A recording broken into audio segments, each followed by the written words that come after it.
Hi everyone, glad to see you all. Um, so just for now, it's me. Andrew he needs a couple of minutes. So uh, hi, it's day 489, and today we have Mercado Media with us, Andrew himself, and he's gonna be here. He said that he just needs a couple of minutes, and for now, I'm just gonna tell you about the fundraiser that we're holding today, so we won't be wasting time. No, I guess I should talk about it on Andrew's stream too when he starts. So yeah, let me think about that. But guys, tell me how you're doing. I'm happy to see you as always. It's been only 2 days. It's so cool to be able to stream in 2 days, not in 7 days. but, um, but it's usually once a week. Um, I see a lot of familiar faces there in the chat. Hi, Sin, how you doing? Hi, Hill. Oh, Andriy. Um, Andriy Siromacha is here too, guys. Welcome, Andriy. Дякую за побажання. Гарного дня. Do you guys remember Andriy? Of course you remember Andriy. He's amazing. Keep inspiring us, man. How are you doing, by the way? Let us know. How is the weather there in Netherlands? And all the other stuff. Okay, so while we wait for Andrew, maybe you tag me to ask me something in the chat.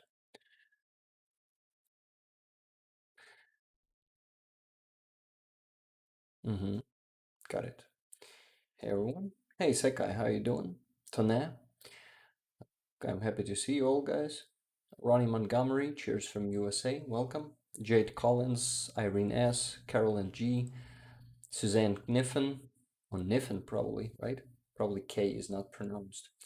Uh, okay, so I'm just waiting for Andrew's notification to pop off there in my Streamlabs. I mean, about him joining.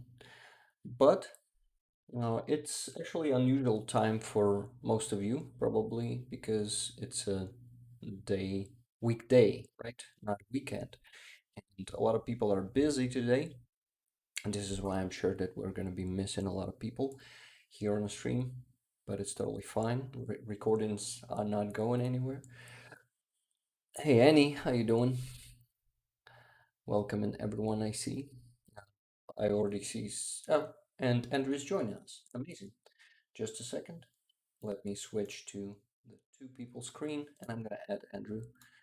Hello, Testing, Andrew. testing. I don't hear you. Can you hear me? So we're gonna be having some technical difficulties, I guess. Andrew is here, but we can't hear him. So we need to deal with it right on the stream, okay? All right, now I hear him. Oh, you hear me? I do hear you now. Awesome, amazing, Andrew, welcome. How are you doing? I'm doing well. Just about to get my stream started here. Okay, do it. We'll wait. Cool, cool. How's your day going? It's been good. Pretty relaxed day. It's been one air raid siren, but nothing serious here in Kiev. It was a rocket hitting Kremenchuk today. So, The in terror general, Russians don't stop. yeah, terror Despite all the Russians, nonsense. All right. they just need to be defeated for Absolutely. all of this to stop. Let me get it started Suzanne here on my end. Niffen, thank you so much for 5 gifted memberships and for becoming a member yourself. It's very appreciated. So you've started, Andrew? Hey, all I'm doing is I'm not leaving you. I'm just putting it to a solo screen to introduce you to my stream, and then I will cut it into you. Okay. So if you lose me here for a second, it's just so I'm introducing you. Okay. All right, Good. sweet. Got it. Sweet, sweet, sweet. All right, give me. So for now, I guess I can talk while you're going to be introducing me. I'm going to talk about the fundraiser we're having today. And after that, yeah. So Andrew is off for now. Maybe I should switch to the screen where I'm alone, but I don't know. Let's leave it like this for now. Maybe we'll switch it. So I just wanted to tell you guys that we're still raising for the truck for 120th Battalion of the reconnaissance of the armed forces of Ukraine. I guess it will be pronounced like reconnaissance battalion, right? 120th reconnaissance battalion of the armed forces of Ukraine. Separate battalion, yes. They need a car, and we've raised already raised 81% of the money we need. We need 300,000 hryvnias, and for now we have 244,000. And we have a second small fundraiser today, which I'm hoping to close today. It's the gear for one single soldier for the front line. He's, I guess, a recruit, right? He's just going there to the front line. It's his first time, and he needs some good gear. So it will be consistent of, let me tell you, I have the messages here. I have the list. Yes, it's going to be two armor plates, one body vest itself, where these armor plates are put, some good soldier shoes for him, and two tourniquets, cat tourniquets for his med kit. It's a friend of my friend. My friend asked for help today, and I decided that I can All right, actually everybody. help with that. So let me All right, we're getting probably started. switch to the screen. And while Andrew is introducing me, I'm gonna ask him to message me when uh, when you're ready. When you're ready, yes. So yeah, we're just gonna wait until Andrew gets the introduction done, and um, then And then I'm going back to the fundraiser. Yeah, so the second fundraiser is just 23, almost 24,000 hryvnias, and 61% is already raised. I asked my colleagues today at work to do it, and they helped a lot. And some donations were made from the people from all over Ukraine, as it usually works here.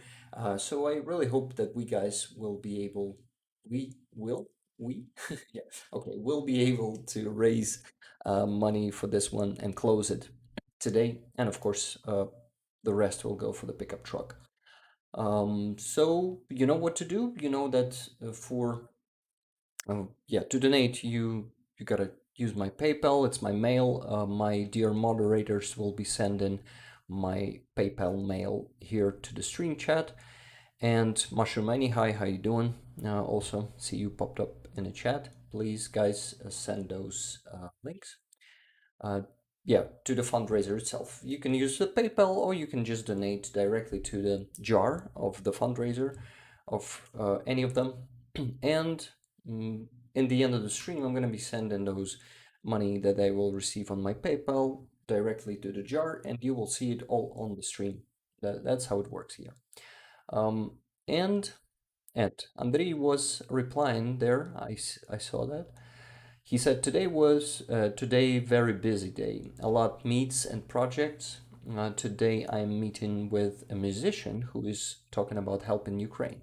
I will try to involve them in a real help. Wow, that's cool, Andrei. That's amazing. Also, I have a news. I will be a father. Wow, that's awesome. Damn it, Andrei. I congratulate you. It's a huge news. It's a great one. That's cool. Congrats. And when are you going to be father? What month is it? Let us know. Wow, that's huge. That's cool. Anthony Romana was saying, I just want to wish you, your family, and your countrymen the best from the United States and our beautiful family here in the live chat.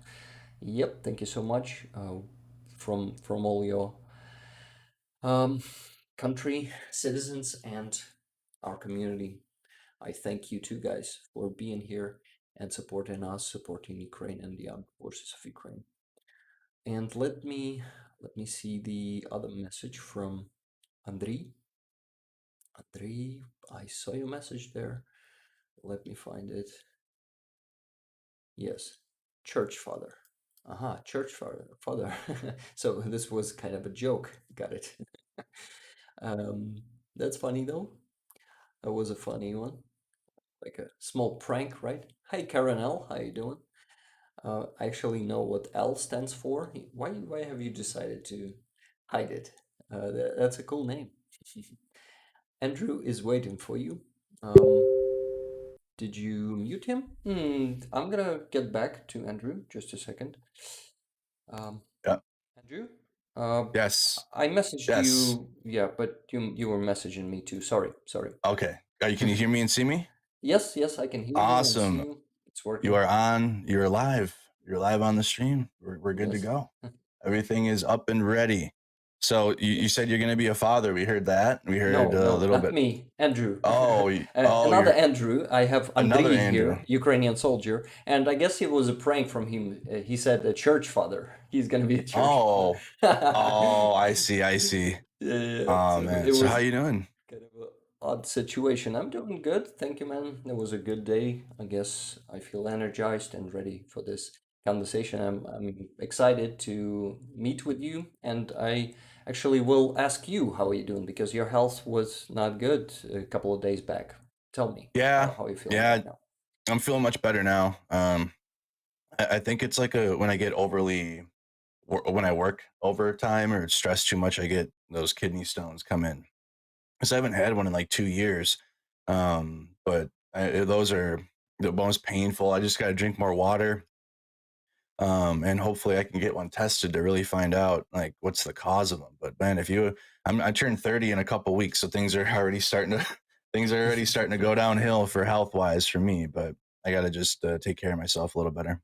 Same shit, man. I'm 32 and I have already a bucket of them of the health issues. But anyway, trying my best to keep myself up and running. But okay, I'm glad to hear that you're okay now, that you don't feel pain, or you still Right. feel, but it's not that big. Yeah. Okay, It's not nothing that's gonna hold me back now. Whereas the okay. other day, oof, I couldn't even move or walk or anything. I was trying. I was sitting trying to like sit down, and I just had to take myself in. I already knew once the pass begins, you're done. You're not. You can't do it. You can't fight it. There's no comfortable position to sit in to relieve. Nothing. You're locked in. What are they doing with it, with the stone? How do they keep they turn it? They put it in a different So, well, position? it depends. So, like, if it's too big, which mine isn't, mine's still very it's like a 2 millimeter thing. It's so tiny, but I mean, if it gets too big, then they got to surgically remove it. They got to go through your back and surgically take it out. They can Ah. blast it. There's like a machine, like an ultrasound machine, where they can like I don't know like the technical stuff of it, but they can like blast it while it's in you and like try to get it in pieces. But then like to get rid of it though, you gotta I don't want to do we got viewers, but you got to use the bathroom. It's got to exit that way, and Yeah, that's an interesting time. But getting old isn't fun. yeah, man. Getting old isn't fun. I know that. I guess the most important thing that we feel young inside, right? Yeah, That we're still ready to face those challenges and all that stuff. So, yeah, I guess I mean, yeah, until we're young inside, everything's gonna be fine, and we'll absolutely. we'll get it through everything. So, So Andrew, how was? Yeah, yeah, go ahead. Go ahead. uh, I thought we will gonna just I don't know. I know that most of my viewers know you, and you telling us about yourself is still a great idea because I guess it gives you also the perspective maybe of some changes lately or all the views and stuff like that. Maybe you tell Yeah, me first about yourself and let me know you better because I've listened to your streams, of course, but maybe I missed something. It's going to be really interesting to listen. yeah. All right. So yeah, I mean, I'm from Minnesota. You Hmm. live in the United States. I turned 30 in a couple weeks. Background: I served in the U.S. military, U.S. Army, from 2012 to 2020. Hmm. Active duty time, reserves time. So I did both full time military and then part time military. I like the full-time military a lot more. Part-time military just kind of became annoying after some time. Every like 1 week in a month, you got to go in, and it's just kind of takes out of your, like, you're in a flow for work or something, or you're doing something, and oh god, I got to go back into the military again. Background, I did that with one tour in support of Operation Enduring Freedom in 2014. So we were sent to support, and we were closing fobs down and cobs and bringing equipment back into Kuwait for consolidation because the war was over at that time. It wasn't really over yet, but it was. Hmm.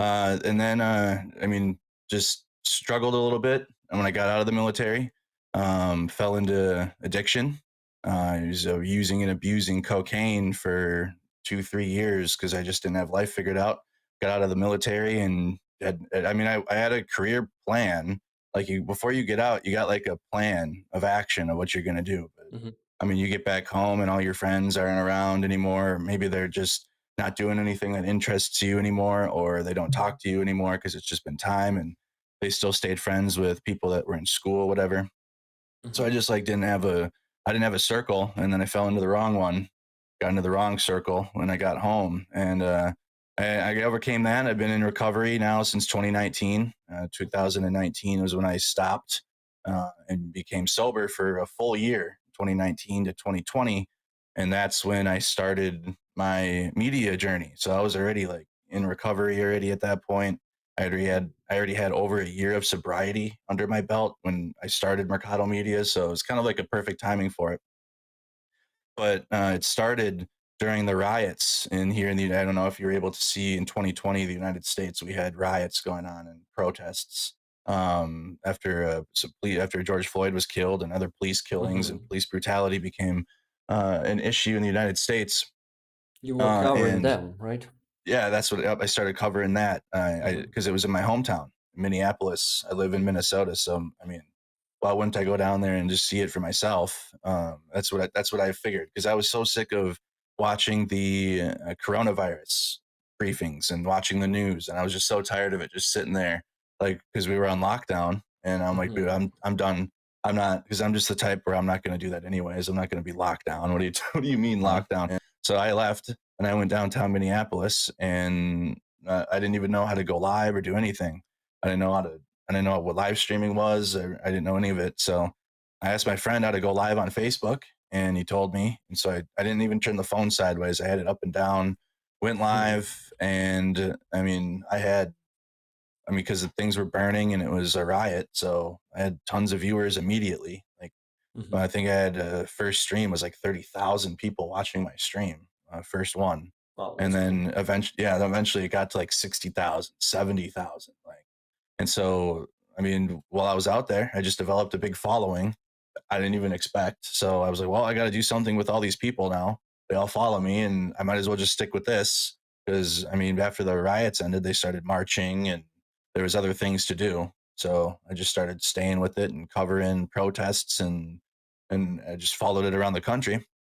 Hmm. So I did that for a couple years. It ended in about 2022, April-ish. I think I went to like the last major BLM event in Michigan, and that was that. And then I was like, okay, well, I mean, it was like April-ish. That was like after the war had started, but before that, like, I didn't really know what I was going to do next. I was like, okay, the protests are fizzling out. I mean, I don't know. So I started gaming. Right, but I had been gaming. I kept like a gaming platform going the whole time.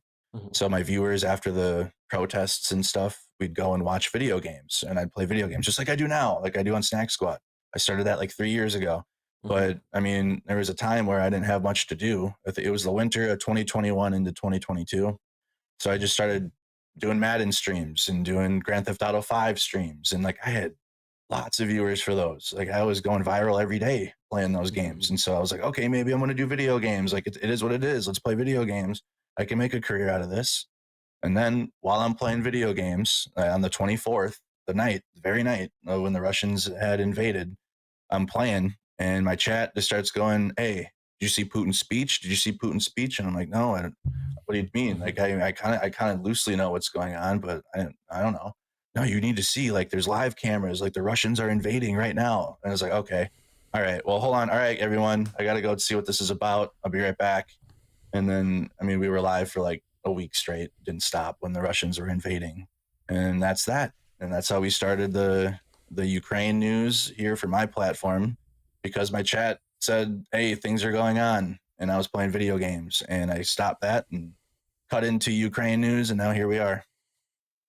And that's Uh, that. and I have a question regarding that. I guess for you it was pretty obvious what is happening. It was so damn obvious that Russia just invaded us from uh, the whole sides except west because they don't have Mm. a border with us there. And yeah, I guess. Well, my point was asking you this question. Actually, I lost that point. Sorry, but You're I okay. just wanted you to confirm that that Yeah, was so were you like obvious. basically like how was I able to see the bullshit basically, or how Yeah. was I able to like see through the propaganda of it all? Hmm. Well, I mean, we like I had mentioned, we had I'm not I'm after covering the protests and the riots myself, I got like a sample of what propaganda is like when people try to spin a narrative Hmm. completely and like make it something what it isn't. So I got firsthand experience of that. So I was like already, okay, we're watching this for ourselves. I mean, we're watching random YouTube feeds that were in Ukraine. They're gone now because the Russians destroyed them, or I mean, operational security. Ukraine can't have live cameras in certain places now. You know, right? You have border, you have checkpoints and thing and air defense systems that you just can't have a live feed showing that, right? So, but and when it first started, we were watching Maidan live feeds. We were listening to the air raid sirens. Like we were as best as we could from not being in Ukraine. We were Hmm. watching it live. Like the CCTV cameras were literally showing the Russians coming in. No commentary, no opinion or analysis of people like propagandists that try to like say this is what's really happening. No, we were like watching it for ourselves, and we could discern like this is genocide. This is horrible. This is Yeah. absolutely terrible. How is this happening? And what they did to Mariupol, I guess you all seen that. A lot of footages.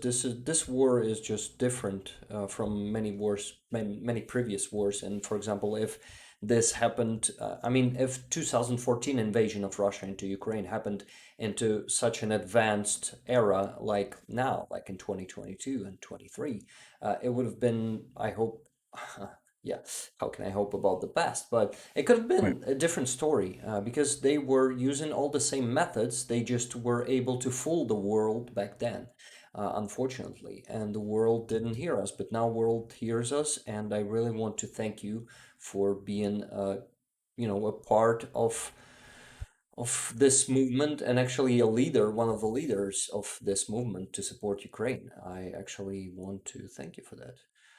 Oh, of And course. yes, and maybe you want to add something to your story before I start talking about my story? Um, I really think. I mean, we got the. I mean, the. I can talk about the reason we're going to Ukraine later. Yeah, Um, that's a good because idea. that's like the next step. But we'll talk about that in a separate topic. I think that's.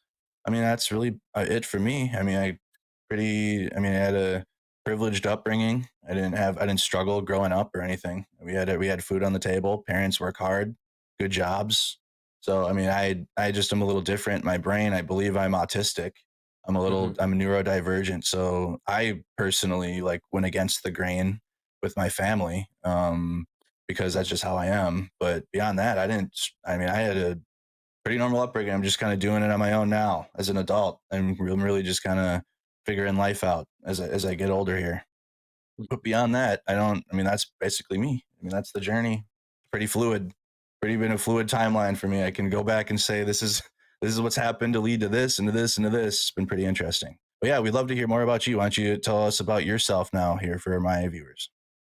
Thank you. But before that, let me just say real quick that we usually here on my stream, we raise money for the armed forces of Ukraine. We have like direct request from some of the brigades or the battalion units. They just contact the volunteers I work with. For example, it's my friend, my dear friend Halina. She is a medic and she's making the med kits voluntarily. Like she spends her own money to make a NATO standard med kit that costs two Oh hundred wow. dollars. Yeah, it costs around $200. Of course, people are donating to her too because she wouldn't be able to bear it alone. And she's making around 10 of them each week. So it's about sometimes about 50 medkits each week and being sent to some soldiers who gives her the requests there to the front line. And medkits are also expendables. They, you know, one one how do you call it, first aid, yes, one first aid, Hmm. and the medkit is turn off and you need to do a new one. This is why requests keep coming, and there's not going to be enough because there are losses, there are injuries, and unfortunately that's with everything in this war. The trucks, you know that I guess better than me, that the Yeah. trucks are expendable. The drones, the thermal vision, the night vision it's everything that's needed, and more things needed. A lot of small stuff that is not noticeable is needed there. So we raise money there, and for right now we're raising money for the truck for 120th separate reconnaissance battalion of the armed forces of Ukraine. We're Let's go. already on 81%. So if some of your viewers will are going to be willing to donate, we're going to be really Oh, of course. grateful. Are you Yes. doing the NAFO one quick? Are you doing the NAFO truck raising fundraising? No, no, no. Are I you doing a don't. different? I'm a member of NAFO. I have my fella too, but Hmm. I don't. For now, at least for now, I don't do Right. the joint initiatives with NAFO. But I Yep. love NAFO and I love what they do. But this is all the Ukrainian initiatives I directly see. I coming see. directly from Ukrainian volunteers. Okay. Yes. So and we have a second soul, just a small fundraiser today, just to mention it real quick.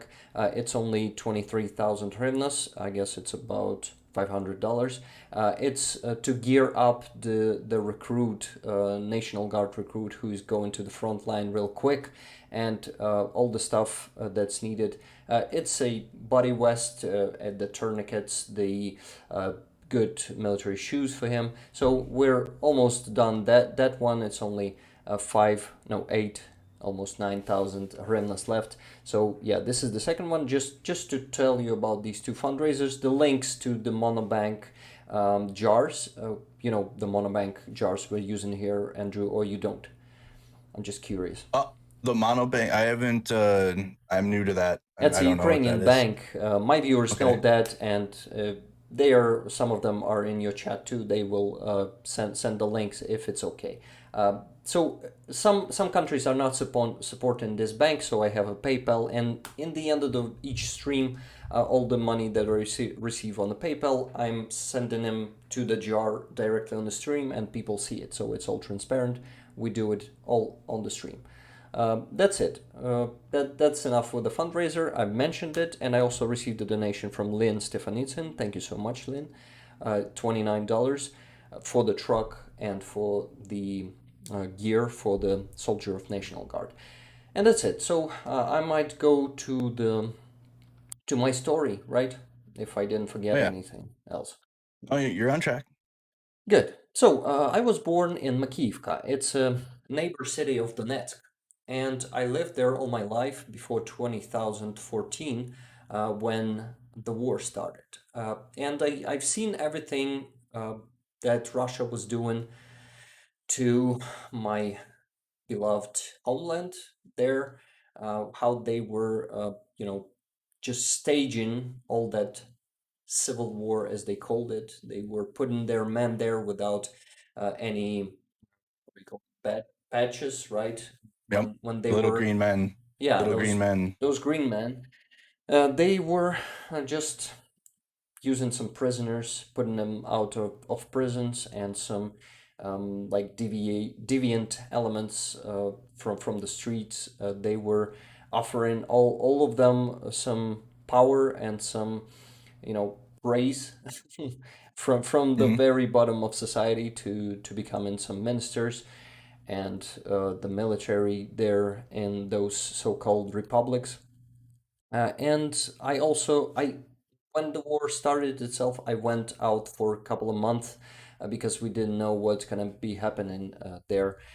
and how dangerous it will be. But then when the fights were settling down, I came back to Makivka, and I lived in occupation for the next 4.5 years. So, Wow. yeah, I You can lived tell under the you, Russians then. You know directly. I know directly. Yeah, I know how it feels to live under that shitty occupation. And if your viewers will be having some questions about that, I will be answering them. But I won't stop on that for now because, Right. yeah, I'm just gonna move on. Yep. And yeah, important thing is I was a gamer. Unfortunately, right now I'm totally not a gamer. This lost any sense to me after the full-scale invasion. Unfortunately, when I go play my favorite Apex, for example, I was an Apex Legends player. Have you Wow. played that one, by the way? Oh yes. Yeah, I have. So I have fun with that one. you Oh yeah. know how addictive that one is. Mm-hmm. And yeah, this was my passion. I was a content creator before the full-scale invasion, and I must say that I wasn't really. I mean, I was a citizen of my country. I always supported Ukraine, and I never wanted any of Russia or Russians in my country, and I never welcomed them, and I wanted them to be banished from our country and dead, to be honest. But when I lived in occupation, of course, I couldn't state that. I need to be silent. I needed to be silent, and I needed to shut my mouth and just live a simple life without any politics and citizenship and stuff like that. I was just a guy with my own interests. Trying to Never, survive. Just yeah, trying to survive. Yep. yeah, trying to Stay survive, alive. and that was Yep. what I was doing. I was working there in occupation as a seller of electronics and a PC builder. Actually, I built some PC. Uh, I was having fun making that, but it was all about me, not about the country. But when the full scale invasion started, I already moved to Kiev. I moved to Kiev after in I guess in 2019. I moved to Kiev, and I actually did that because I saw no perspective. It was still not a COVID, but I lived there in occupation, and I saw that I don't have any, opportunity to build myself there. And actually, that's not all. It's living in a constant state of slavery when you see that you don't have any freedoms, you don't Right. have any rights. The right of movement is constantly, well, you don't have it. It's not even violated. You don't have the right of movement there. You don't have the right of speech. You don't have the right of choosing where, okay, anything there. It's Mm-hmm. just a totalitarian regime. And of course, when you live a simple life, just not getting involved into some businesses and politics and stuff, you can bear with it, but you can feel it even then. You can when you have the constant curfew. We had it there for all the 9 years. There was a constant curfew. You could not be outside after 10 p.m. Can you Mm. imagine living for years in that Yeah. state? We didn't even. I didn't even do that for a week. They had curfews and everything here during the protest or then the. Oh yeah, during the riots. I didn't do Mhm. that. Yeah. Nope. Didn't even do that for a week. Didn't do Yeah. it at all. Actually. Go Uh, ahead. but that's actually crazy, and it's made driving you Yeah. mad in time. Sometimes you get used to that, but I was constantly traveling to Ukraine, like every couple of months, I was going to Ukraine to buy some stuff because they're in occupation. You are not able to buy some good stuff. There's everything either Russian or some contraband, and it's just some, I don't know, just some tiny part of all that free world has. And it's really sad to live there. This is why I constantly moved to Ukraine. And when I came to Ukraine, each time I felt like it was like a breeze of a fresh air. When you feel that freedom in the air. And going back to occupation every time, it was really sad and depressing. But then after a week or two, you get used to that and live your life until the next. travel to Ukraine, Yeah.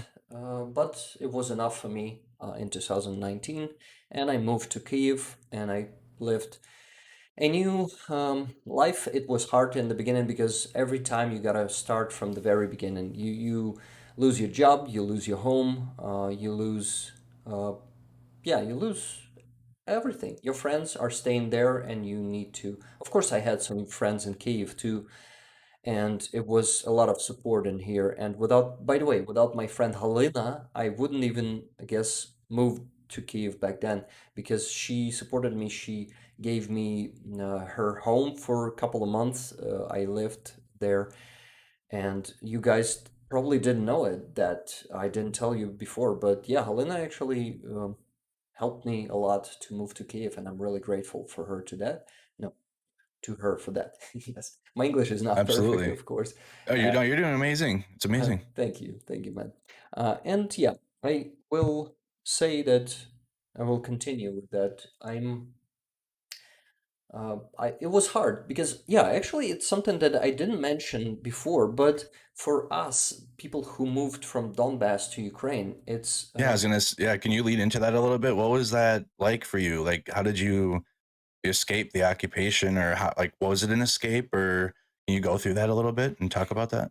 I must say that it wasn't that hard to leave back then. You could just Mm, cross the border between wow. Ukraine and those so-called republics, the Mm, occupied territory. You could have crossed that easily if you didn't have any patriotic stuff in your phone. The phones were constantly checked there, by the way, oh in wow. those blog posts. Yeah. Well, actually, you've touched an interesting topic because people probably didn't know that how it was to cross the border all the time. They could have Yeah. searched you all. They could have just you had to pass those blog posts every time, and they were searching your car. They were searching your personal belongings. They were also sometimes they told me. Yeah, one time they told me to um, get off my shoes to search What? what's in them. Yeah, so your rights are constantly violated there, and Yeah. Ukrainians weren't ever doing those searches. There were all those formations, those illegal formations made by Hmm. Russians. Right. They were doing those searches. Ukrainians were searching only your I guess no, they took your passport. I mean, our soldiers, Ukrainian soldiers, they took our passport and were checking us in the base sometimes. Sometimes even not. They saw you, and sometimes they were searching the bags in your car or stuff like that. But all those, yeah, all those searches, like violating searches, they were made by mostly DPRs. I lived in Mm. in Donetsk, and yeah, I didn't have to deal with Luhansk thugs, Is there much fortunately. difference between the two? I've heard that Luhansk is even more crazy Oh, than geez. Donetsk. Yeah, they were doing some shitty stuff. But there were cases when people, when if people were risking to have some Ukrainian flags in a phone, they could have just take you out of the car and get you into the trenches there to dig trenches for a week or two. Wow. That shit happened, yeah. And you could also be taken into the basement somewhere, and you could have spent even years there if they discovered that you know, like supported Ukraine openly, and this could end bad for you. This is why when we were passing all those posts, we tried to erase all the messages with our Ukrainian friends and all that stuff. We were Y- trying to do, to be untouchable there and Right. nothing. You had to wipe your phone. You had to wipe your phone basically. So in going back, then you wouldn't have to do that. You'd mentioned like the Ukrainians weren't checking, Yes. Ukrainian soldier border guards weren't looking through your phone or anything. Yeah, I guess not even once. Some of them checked my phone. Yeah, I don't remember all the years that I've spent. No, they're always crossing those posts. On not a single time they checked my phone. I guess maybe I don't remember something, but I have a feeling like they didn't. How So many times did you cross back and forth, do you uh, think? it was about every 2 or 3 months each Oh, year. so it was regular for you. Oh, Yeah, wow. it was regular for Yeah. you, and I hated it every time because it's an embarrassment every time they do Yeah. that stuff to you, and it felt so bad. But I wanted to go anyway because I knew that I will have a great time in Ukraine instead of that shithole. And this is how it was. It was easy to cross the border. Like, not, I told you how easy it was, but anyway, not like right now. Of course, right now you won't be able to cross there because there's a battle going on the front line, Right. and even through Russia, um, some of Ukrainians are still traveling there through Russia if they have some stuff there that they need or some relatives to visit. They do it through Russia, but I wouldn't ever do it again anyway I because don't blame you. yeah, and It's a violation. I mean, in the United States, we have protections around that, or try to. I mean, that's why we had issues with police for a bit, but that's why we have illegal search and seizure stuff. Like they can't just search you and do that to you. Like it's a personal violation of your yeah. being. Like, But yeah, I'm not doing it because I don't want to go through that. I'm doing right. it because I won't ever go to Russia without a badge of ZSU on my. What do you know what I mean? Like, yep. I could Okay. have, Yep. yeah, I could have crossed the border I know all. the energy is different now of how you feel like if you're gonna go back to Russia, you're gonna go back with.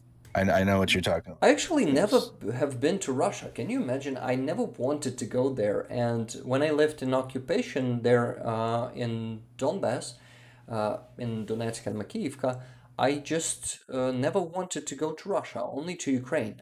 Some people Hmm. were traveling to Russia. Those people who had no principles, like they didn't care either it's Russia or Ukraine. Some of them unfortunately didn't care, and they were going to Russia like it's not a big deal, just to buy some clothes or buy some stuff, buy a car. But no, this was forbidden for me. Like I forbid it myself because no, that fucking shithole. I will never go there. They are my enemy. They Right. are occupying my hometown, and Yep. I won't just be you know tolerating that shit. This is why I simply lived in under occupation but never went to Russia. This is why, and I hope never to go there because but who knows? Maybe we'll be studying those wild creatures when they will just fall to pieces. Who knows what's gonna happen and what's gonna be there? But yeah, that's it. I guess that's enough about living in occupation. Maybe if some questions will pop off. Oh, But you've explained it more than I think. I mean, I've never actually been able to talk to someone that's lived in the occupation as well as now you're in Kiev. But mhm. thank you for sharing that. I mean, I'm Thank you, sure man. there's many stories that you haven't shared and are personal to you. So that experience, thank you for taking time and sharing that. Yeah, I can actually tell you one story that just popped up in my mind right now. Yeah, go ahead. How could it happen there in occupation? They have like a military government there, and it's a police state. Police is everywhere. They're controlling everything. A lot of police on the roads and stuff like that, and they can actually, like how it is in a police state. Maybe you Okay. haven't lived in that, but you can imagine, right? But what they could do, you could have sit in the restaurant, having a meal or celebrating something in the evening. It's still not a curfew, like 2 hours before the curfew. Uh, Hmm. then then that militia could have came inside the restaurant, turned the music off, and start checking everyone's papers. So it's Oh, like nice. Nazis, you can Yeah. imagine. So and sometimes they will, after checking some papers, if they didn't like anyone, they could have taken with them for the interrogation or stuff like that, and then they could say just the show is over for today. This place is closed. So yeah, that's how it is to live under Russian occupation. There's Horrible. actually no actual law. Yeah, so if you'll have some more questions about that, I'll be gladly answering them because I think it's important for people to know how it is. Because It's important on many yeah, reasons. It's important for many reasons. Obviously, sharing the experience too. That I mean, that is just a lot of Americans foolishly believe because of a certain politician or whatever that we are living under something similar. And I really do hope, chat, if you have at any point believed that in the United States of America that we are living under something anything close to that, please have your mind examined. Please have your head checked or whatever you got to do, because listening to this story, we have absolutely nothing like that here. That is just insane. All right, go yeah, ahead, buddy. yeah, you're right. Go ahead. People just don't imagine how it is. And okay, let's go forward in time. When when the full-scale invasion started, I went from Kiev. I was actually having that bad experience from 2014, and I didn't know what's happening, and we all were shocked, to be honest. First 2 days, I was in Kiev, and a rocket struck a house not far from me. It's actually a famous house. What you've definitely saw one of them on the videos, and it was really close. It was really scary. That rocket was the final drop on the second day. Uh, Me and my wife grabbed our cats and went to the western part of Ukraine. There were huge traffic. How do you call when there's a lot of cars? Traffic jam. Traffic jam. Yeah, there Yep. were almost all the main roads were in those traffic jams. It was a long road there, but we had a friend there. It's actually Halina again. She gave me the place to stay again. Her grandpa. I'm very thankful to him for letting us live at his house for some time and to shelter in us. This was actually great. We started volunteering then, helping how we could back then. And yeah, Helena is a medic, as I mentioned. She's actually, Mhm. she's actually in a lot of my stories because she's my friend, and you're gonna be hearing about that volunteer a lot again. And she started making like an initiative connection to the warehouse where the shit humanitarian aid was coming, and she was um, like making the redirection of the meds that we received there to some hospitals in Kiev, because Kiev was at war back then at that moment, and there was a lot of aid needed for the soldiers, for the wounded soldiers. And that's it. We, after some time, after Kiev Oblast was liberated, we came back. And last year, yeah, I came back to Kiev, I guess, in May. And from May to August, I was quite lost and depressed, and I didn't know how can I now really make a change in the difference to how can I help my country to win. Mm. Of course, I started making those streams right away in May. These streams to make people know what's happening and Right. let them be aware. Uh, I had my friend Jet, my Canadian friend Jet, who was since day one, who's actually my friend from Apex. He supported me. He was the co-host of the show from day one, and he was.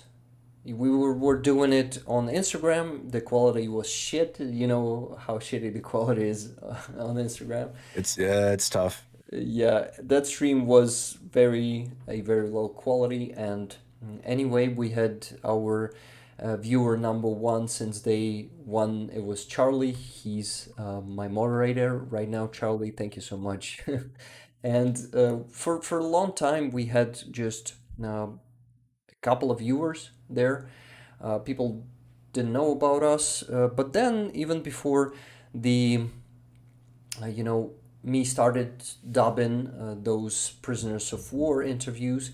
Uh, Even before that, some people started coming to the stream. They started discovering us bit by bit. It still were about 10 people before that. Uh, but anyway, we had some viewers back then. But then I had this idea because I felt like it's not enough and I need to attract people to the channel somehow. And also, Mm, even when you do something and it doesn't give you the result you've expected, you start yeah, to you start to think that it's maybe not the right thing to do, and maybe this won't give you a result after all. This is why right. I thought that I need to do something different, probably, but I kept streaming anyway, hoping that uh, at least if one person will hear me and will know the truth, if they did know it before they started listening to me, I also will make a change, because making a change in the mind of even one person is already some contribution. If we all Mm, do that here in Ukraine, we will definitely let the world know that how things really are in here. And absolutely. I had that idea because I started listening to Zolkin, Volodymyr Zolkin. You have you heard about him, by the way? How? Yeah, tell me. I actually haven't. No, You haven't. So he's a Ukrainian no. journalist who started doing these interviews with prisoners of war, Russians, who Oh well, came into maybe I've Ukraine. seen. I probably have seen his work then. Like, but Yeah. I just, I just don't know specifically who it is, or like I don't have a face to match. But Yes. I've like if I've seen like we've watched POW interviews, and I've Mhm. more than likely have seen him.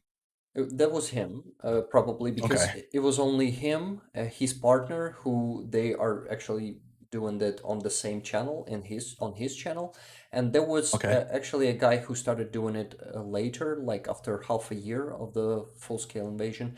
Uh, he's from Lviv Media, yes, and his name is Lubomir Ferenc, and I guess he stopped doing it for some time now. Hmm. I don't know why, but that's not the case.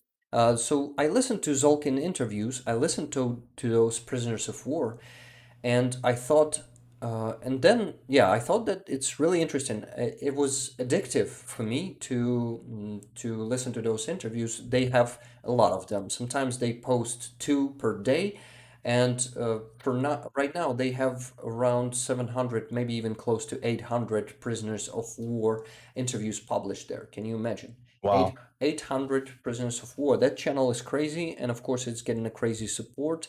But the content is all in Russian, because they do it also for Russians.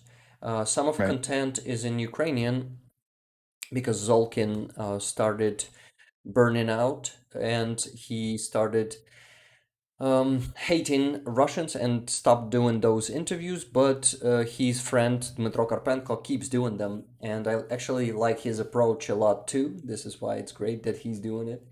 And I can uh, understand too, like after a certain time yeah, interviewing. I mean, when it's you feel just trying to tap into Zulkin's brain, you feel like it's not reaching or something. Like yeah, you're the support when you're trying to do those Russian translations for the civilians, and they just continue the invasion anyways. So I can yeah, kind of understand that. But this other and guy, though, you're yeah, talking this about. this other guy, he is actually, he's that kind of guy who is he's stubborn. Yeah, that's actually his main description. He's very stubborn, and he will repeat all the same stuff, and he will Mm, show. I guess his main goal now is not to tell them and convince them in something, is to show how miserable, how bad they are in everything, and how actually confused they are. And I guess he succeeded in that with some prisoners, but a lot of them, they aren't just listening, and they are not able to hear. To be honest, we can talk mm, about that a lot, but I must say that Russian mentality right now after being brainwashed by their propaganda, it is it is resistant to any truth. Mm. They resist to listen. They, you know, that mentality of conspiracy theories. Oh my God. Yeah, Yes. I know. Bro, it's getting I know bad. that you know. It's getting bad. It's getting bad here in the United States, man. Like that same, it's the this propaganda energy. Like I don't even know if I can put a like a direct like this is what it is. It's I know it's that toxic conspiratorial brain where as soon as you tell them a truth, they'll Yeah. immediately like there's a fallback to oh this is just you're like I know exactly what you're talking about. It's horrible. And these interviews are giving you a great perspective. When you're watching them, you see all of this. You see how it works. You see how uh, confused but still resistant to any truth they are. And it's all so damn awesome in these interviews. How they react, how they act, all of that stuff, what they answer, how they live there in Russia, what are they traditions and what are they views. You know, it's all given. It's a unique content. And I Mm, mentioned that the subs that they have are actually automatic captions. And even when they mm. started doing those captions with their hands, I saw that definitely not a professional was doing that, and they were just correcting like the size of subs and were cutting them, but never changing the meaning. Damn it! I thought, why wouldn't I do that? I had no experience in dubbing ever. I did some subtitles before, but I never did it like this, and not in that scale, because doing the first interview, even doing 35 minutes of subs took me a lot of time. It's And so you actually, you were personally doing these subs then, you're yeah, the subtitles. yeah, I'm How I'm long have doing them you so personally. when did how long have you been doing those now overall for time? So I started first video I dubbed.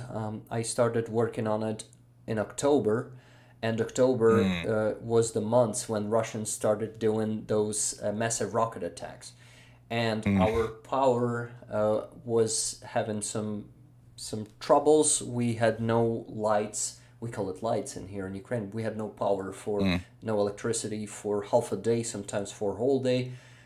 This was crazy hard to work on subs those months, and from October until December, I finally finished that. It only 35 minutes took me about 2.5 months because of the conditions I was in.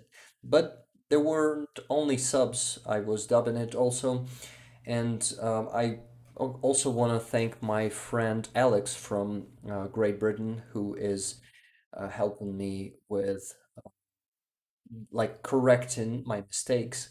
My English is good, but it's still not perfect. And he's an English teacher, and he gives me some great corrections when I pronounce something incorrectly or when I do some mistake in a sentence, structure and stuff like that. Yep.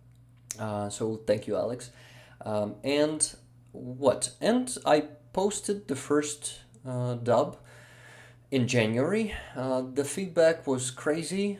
People were saying that that is something they want, and Mm. some of them were thinking that I'm Zolkin and were saying to me, "Hey, dude, ask him that question. Ask him this question." Right. And I was saying, guys, listen, I am just I dubbing. just I'm just dubbing. Yeah. Yeah. It's got to So be a good. It's got to be a good thing though, man, because there's so many videos that have no subtitles, and people in the West. I mean, as great as it would be to learn another language, I yeah. mean, we just don't have the time, I think, or people just.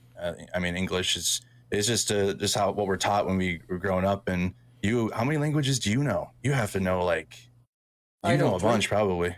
I know Yeah, three: Russian, that's two Ukrainian, more and English. in Yeah. English. That's two more than I know, and that's just. I mean, it's a long process. I tried learning Spanish when I was in high school, but that didn't go well for me. I failed. So it's a lot to learn another language. Like you got to learn not just the language, but the culture too, and understanding it, and like the that's a lot that you're doing. It's good work too. I was lucky here, but How lucky. Let me tell you the background of my English. I was always just loving English since school. In the school, I was they were teaching it to us, and I always liked it. I always tried to do my best there on the classes in the classes. Yes, and and then when I was a student, I was listening to a lot of punk rock and to different to the different rock, and I always wanted to understand what the guys are singing about, and this is how I was developing my English. I always tried to translate every song I liked, and then I started watching TV shows with the subtitles, then movies, and that's how I was developing my English for years. And then I thought, damn it, this is actually a job for me. I know English. I think that this content is important and I can do this. So I made an effort in a really hard time here, but it worked out and I posted the first one. After great feedback, I understood that it is something that I should do. And I kept streaming, and after the first interview, after the first dub published, a lot of people uh, came to the stream. A lot of new people came to the stream. They were interested, and they started donating to the armed forces. I thought that first when I had yeah, a few people there on the stream, I wasn't actually fundraising. But when we started fundraising together with my viewers, sometimes I donate myself too. This is why we're fundraising together, Mm-hmm. and we actually started making a difference. And saw that we can actually help my country like this. We're not only bringing the information to the people around the world, we can actually raise money for the armed forces. And Mm. this has been a huge support from all of my community, and now from many different communities when I started collaborating with uh, different great channels, for example, Ukraine Matters, and now Mm. with you. Thank you so much for uh, doing this with me. It's great, and I guess it spreads I don't know, like communities intertwine and they become more united and they do even more change. I can see it in the chat how people are, making new friends there, and then they communicate in the chat and it's great. I love to see how we, making the difference. I'm glad that you appreciate that and see it because I wish that more. Well, I'd say you. I mean, you. I mean, you're sharing your story. You live in Kiev. You lived in occupation, so you are speaking direct knowledge, and obviously you're directly involved. You're fundraising, and I wish other YouTubers would care about their community as much as you care about like just your own, but also the overall like Ukraine support community. You know, like people like that. We have different. I mean, you have your own channel. I have my channel, but clearly we have people that watch both of us, right? They watch Yeah, you, they watch me. yeah, Amazing. I'll push people to your channel. You push people to mine because it's all about, supporting Ukraine. But yeah, also as creators, as people that run YouTube channels, we can see the people. We know that there's people that hang out in multiple communities. So I really respect that you not only respect your own Rick the Ukrainian community that you're building, but also the overall Ukraine support community as a whole. That's amazing. yeah. I actually really appreciate, and I'm touched right now, and I'm touched, usually touched when I see how people are really caring about this. They care about Ukraine, they care about our destiny, about our future, and they just coming to the streams, they make a difference already. They tell this information to their friends, to their family. They change someone's perspective and mind, and they are making a huge difference. And I actually would like to thank both of our communities for being supportive to Ukraine. Hey, But let's get a big GGs in the chats for everybody that supports my channel, his channel, everybody in the chat right now. You guys are amazing. yeah, you guys are awesome. Thank you so much. And while I was telling you my story, I received Hmm.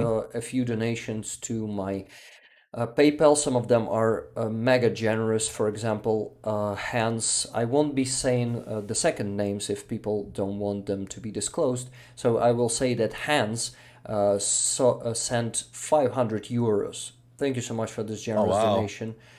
Yeah, this is crazy. Then Ray Robert, probably. Some new people here. I guess they came from your community. Sent $209. Thank you so much. It's very generous. Oksana sent $50. It says donation for soldier equipment. Thank you so much. Then $25 from Paul.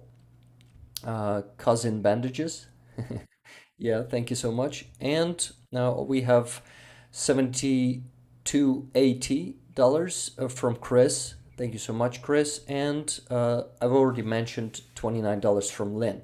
Thank you, guys. In total, it makes $930 already. That's huge. We are definitely Wow. closing the small fundraiser, and we're getting really close to close the big fundraiser. Thank you, guys. Thank you very much for this. GG to everybody that's helping. All we got over here so far, we have the Indian dude, thank you, and then Indian dude says in Prigozhin's voice, Mercado, Rick, where is my ammo? Yeah, he's not going to be getting that anytime soon. Actually, He's not going to be receiving that. I actually am doing the small impersonation of Prigozhin. If you like to hear it. Oh, geez, go ahead. Shaigo, Gerasimov. Does it sound familiar? It's memed into oblivion. It's gonna be Yeah. like that's all time.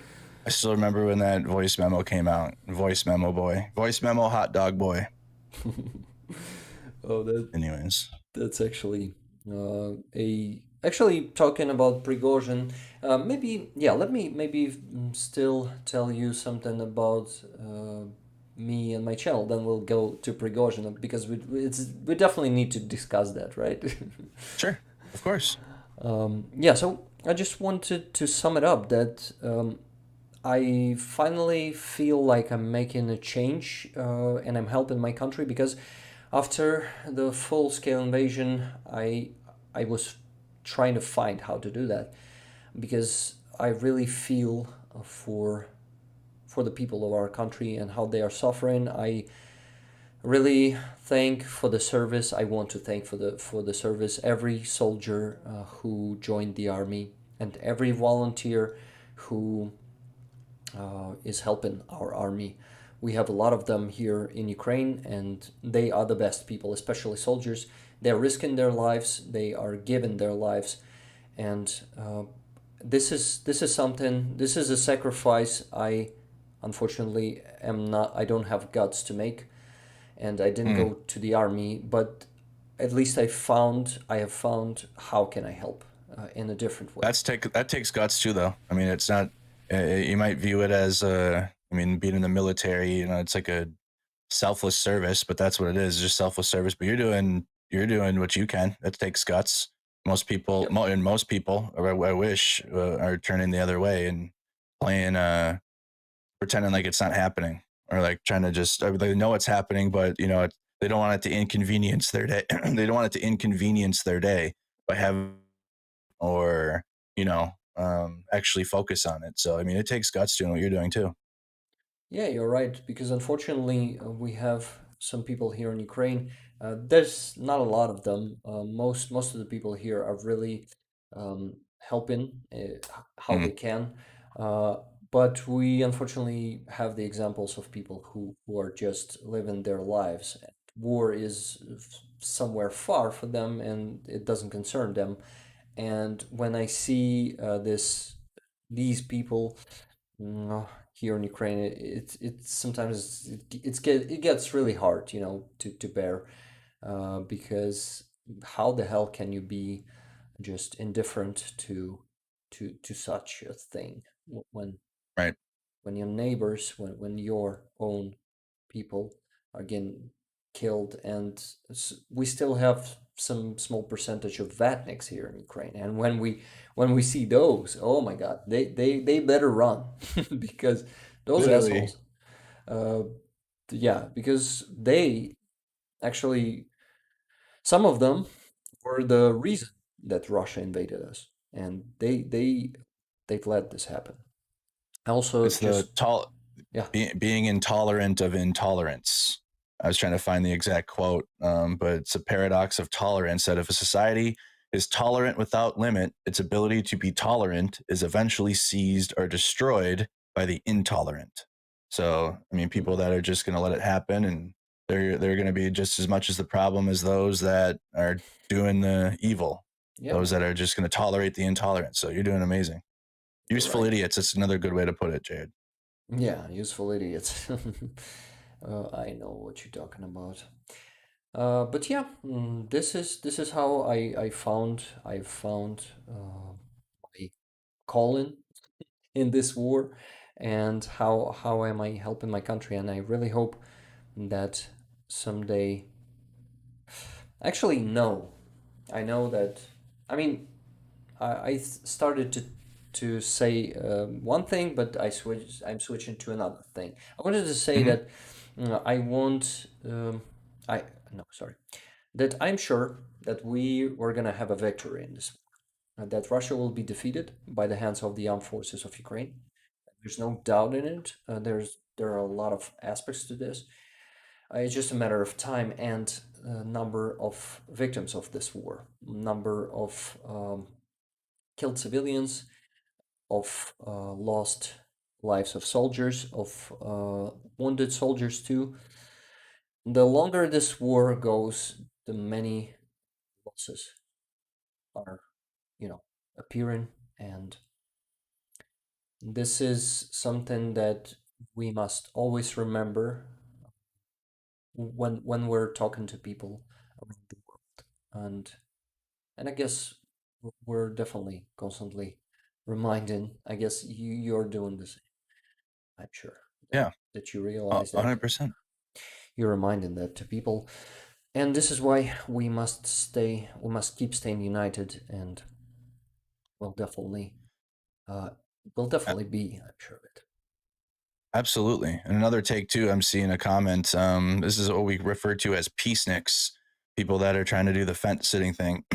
Oh yeah. Well, this comment reads, I do not tolerate it, but I do not want to be part of the cause for more suffering. Well, that's why you're tolerating. And if you're not tolerating the Russians, but you don't want to be the cause for more suffering like that, you'd want to aid Ukraine then, right? Because if you're just going to let Russia do what they're doing, you would be tolerating more Yep. suffering.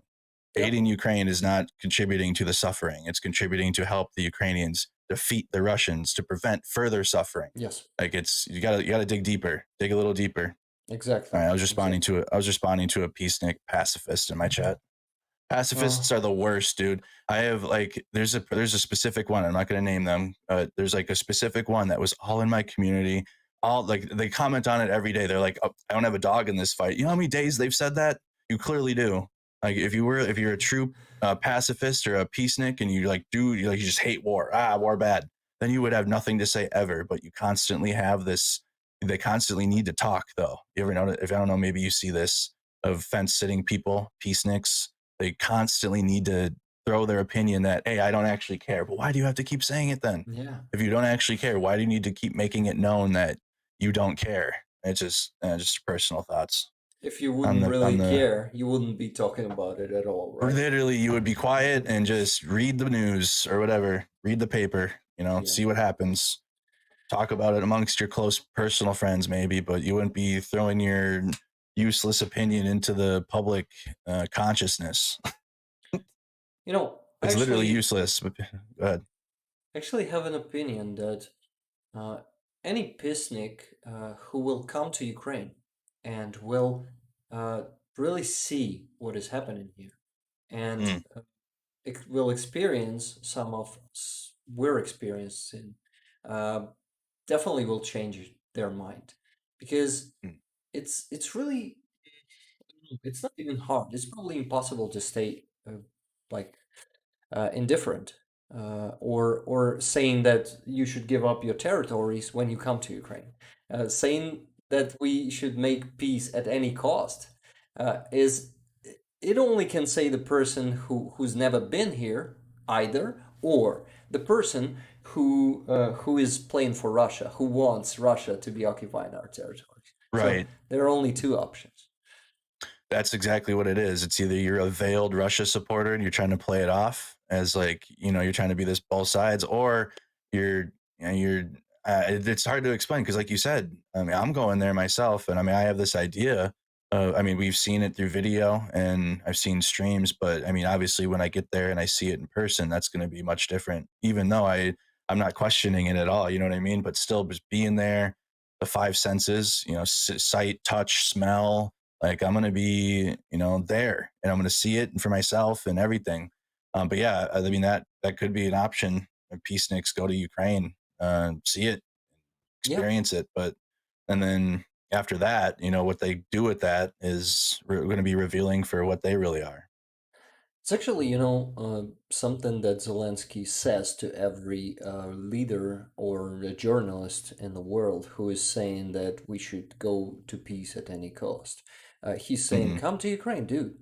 Just come to Ukraine. You'll see it for yourself. Zelensky is saying it to everyone who is trying to get some shit proposals to us. Uh, Everything changes for people when they come here and when they see the truth and, well, what is happening. Unfortunately, Russia has been successful in some regions of our planet. They've been successful to fool people, to tell them that, even tell them that war is fake. Remember that stupid narrative that all this That's work why they is fake. you can see the foundation that they try to build with the propaganda though by calling it a special military operation, because like when you call it that already and people are going to play ignorant, then the propaganda will prey on them a lot easier because, oh, this isn't a war, it's a special military operation, like the Russians are just Yeah. doing some special, like that's where it starts, right? And then it's like simple, but people are simple morons and they'll eat that up and it's the worst, it's annoying. I wish I don't know what the answer is, honestly, because it's getting bad in the United States and I'm seeing it for myself. I wish I knew like the cure all for it, other than just to be a part of the information space that isn't trying to draw a narrative and just show what it Mhm. is and let the viewers or whoever's tuning into my media or whatever I'm doing, just let them see it for themselves. Yeah, man. Well, actually, you were talking. I mean, I just don't know what to add to that.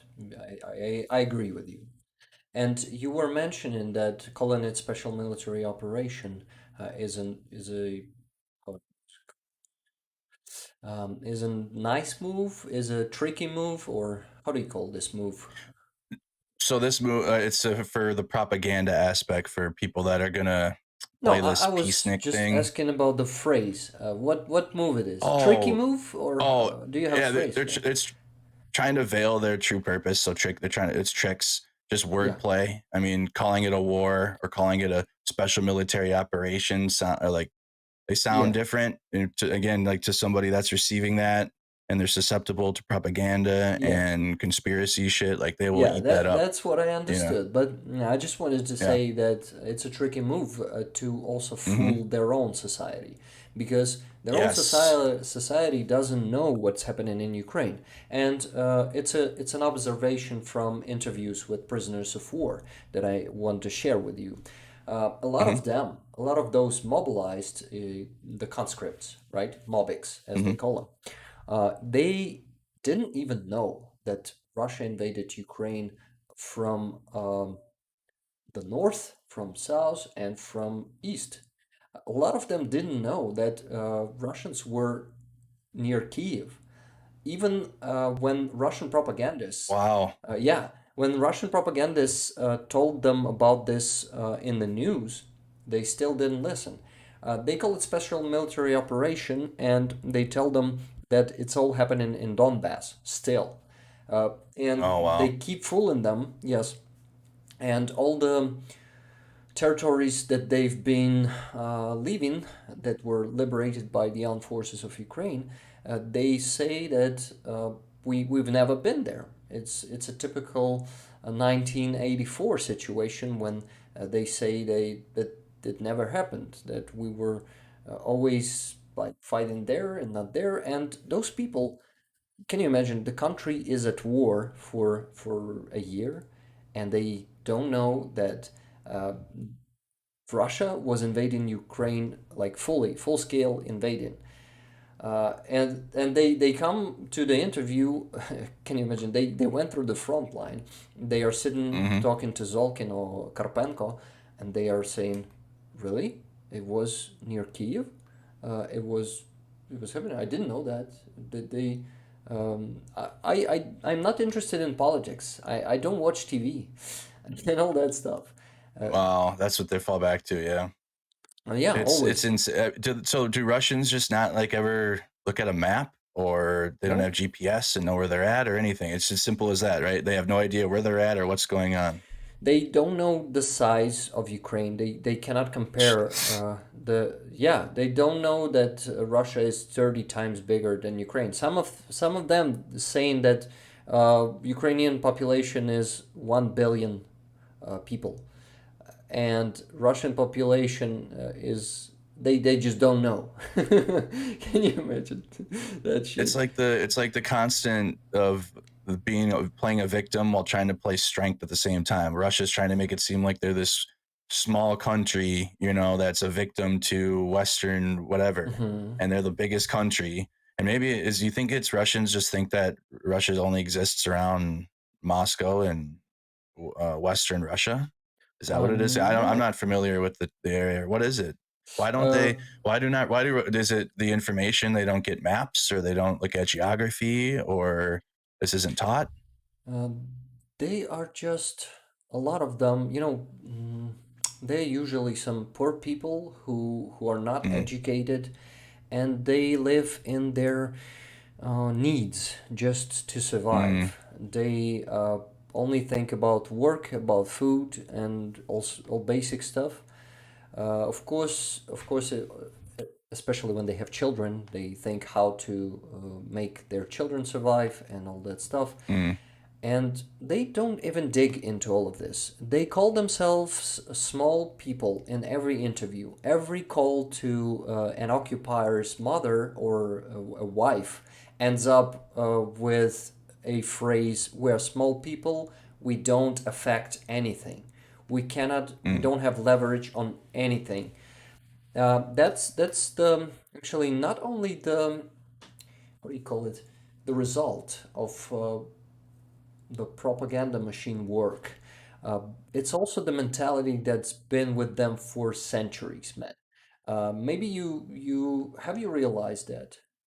Have you heard of this thing that No, they have that mentality for centuries?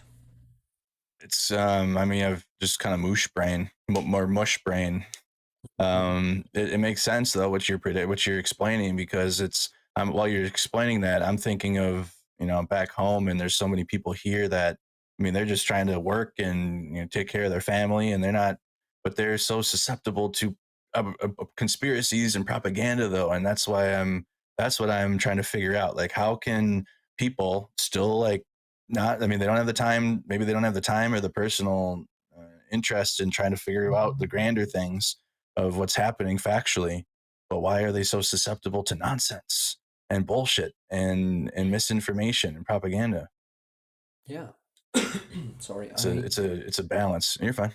I guess yeah, it's that's how it works. And Russian governments for centuries, being not also governments but regimes and their empires, tsars and stuff like that.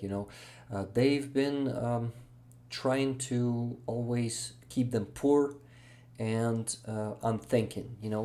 They've been trying to let them think only about the food. About, we call it fridge in here. Yeah, we call it Mm, fridge. They think yeah. only about fridge. They put them into conditions when they won't be interested in politics. and I it's see. yeah, I they see. Moscow, those oligarchs in Moscow, being taking all those, oil dollars that they've been making for years. You know that Russia is the biggest exporter of oil over all over the world, and gas also. They Yep. they've been filling their pockets, just those elites. They've been keeping their people poor. A lot of regions in Russia. Yes, Russia is a huge country, and it's physically hard to make every village in Russia like to have gas. Yeah, they Mm. have they sell gas to everyone in the world, but yeah, it's physically hard to But not to their provide. own people. Yeah, but that's their own people, and they actually Right. haven't been making efforts to do that. They've been starting the projects. A lot of occupiers, they're in interviews saying, "Oh, yeah, 20 years ago they've started making that gas pipe into our village, but they stopped. They've tried to renew it quite 5 years ago, then again 2 years ago, but they never succeeded. They Mm. constantly the level of corruption, and corruption is a part of Putin's regime. Like it's the fundamental part of its regime. They live through corruption. They've built all this system on this corruption, and every effort there in Russia, if it doesn't concern the oligarchs, for example, to build a plant to produce the gas or oil, not to produce, but to dig them, right? They will finish that project, definitely. But if it concerns the citizens, they won't care. They have a lot of dying cities there on the far east of Russia where the whole, like, it's like in Pripyat in Chernobyl.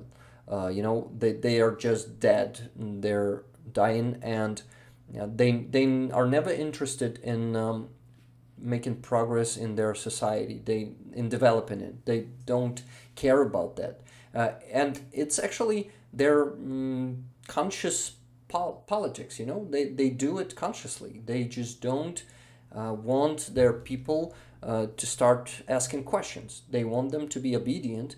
They want them to be hungry and angry, but still not smart enough to go and ask questions.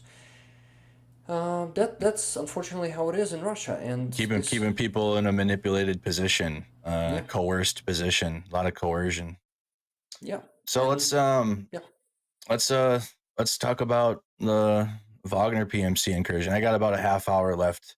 okay, Then I got to get some stuff done because of my trip that's coming up. Got to get a lot yeah. done this week. I leave Friday afternoon. Maybe you'll talk about that for before we get to Prigozhin. Oh yeah. Oh, actually, sure. Yeah. Yeah. So I leave for Estonia on Friday, and I'm going to be there for a few days. I'm just kind of chilling in Estonia, seeing it, and then we leave beginning of July-ish for Ukraine, and we're going to be going in a convoy in a vehicles that we have fundraised. Like you're raising money for a truck. We've raised enough for one for the 5th Slobozin Brigade, and the one I'm delivering is for the 36th Marine Brigade, and I'm driving it myself. There's like a whole program planned. I got it today. Like they already have things planned and whatnot. But we get there. Hand it off to the Ukrainian soldiers, and like we're going to go to military bases and all types of stuff, I guess. So I'm going to be meeting the Ukrainian soldiers. Nice. That's Yeah. awesome. That's actually gonna be an awesome experience for you. And as you've heard me proposing it to you, but I'll do it again. Let's meet up in Kiev if you'll have time, because Oh yeah. I know that you probably think that you will have some time, but I know that you've planned a lot of stuff to do.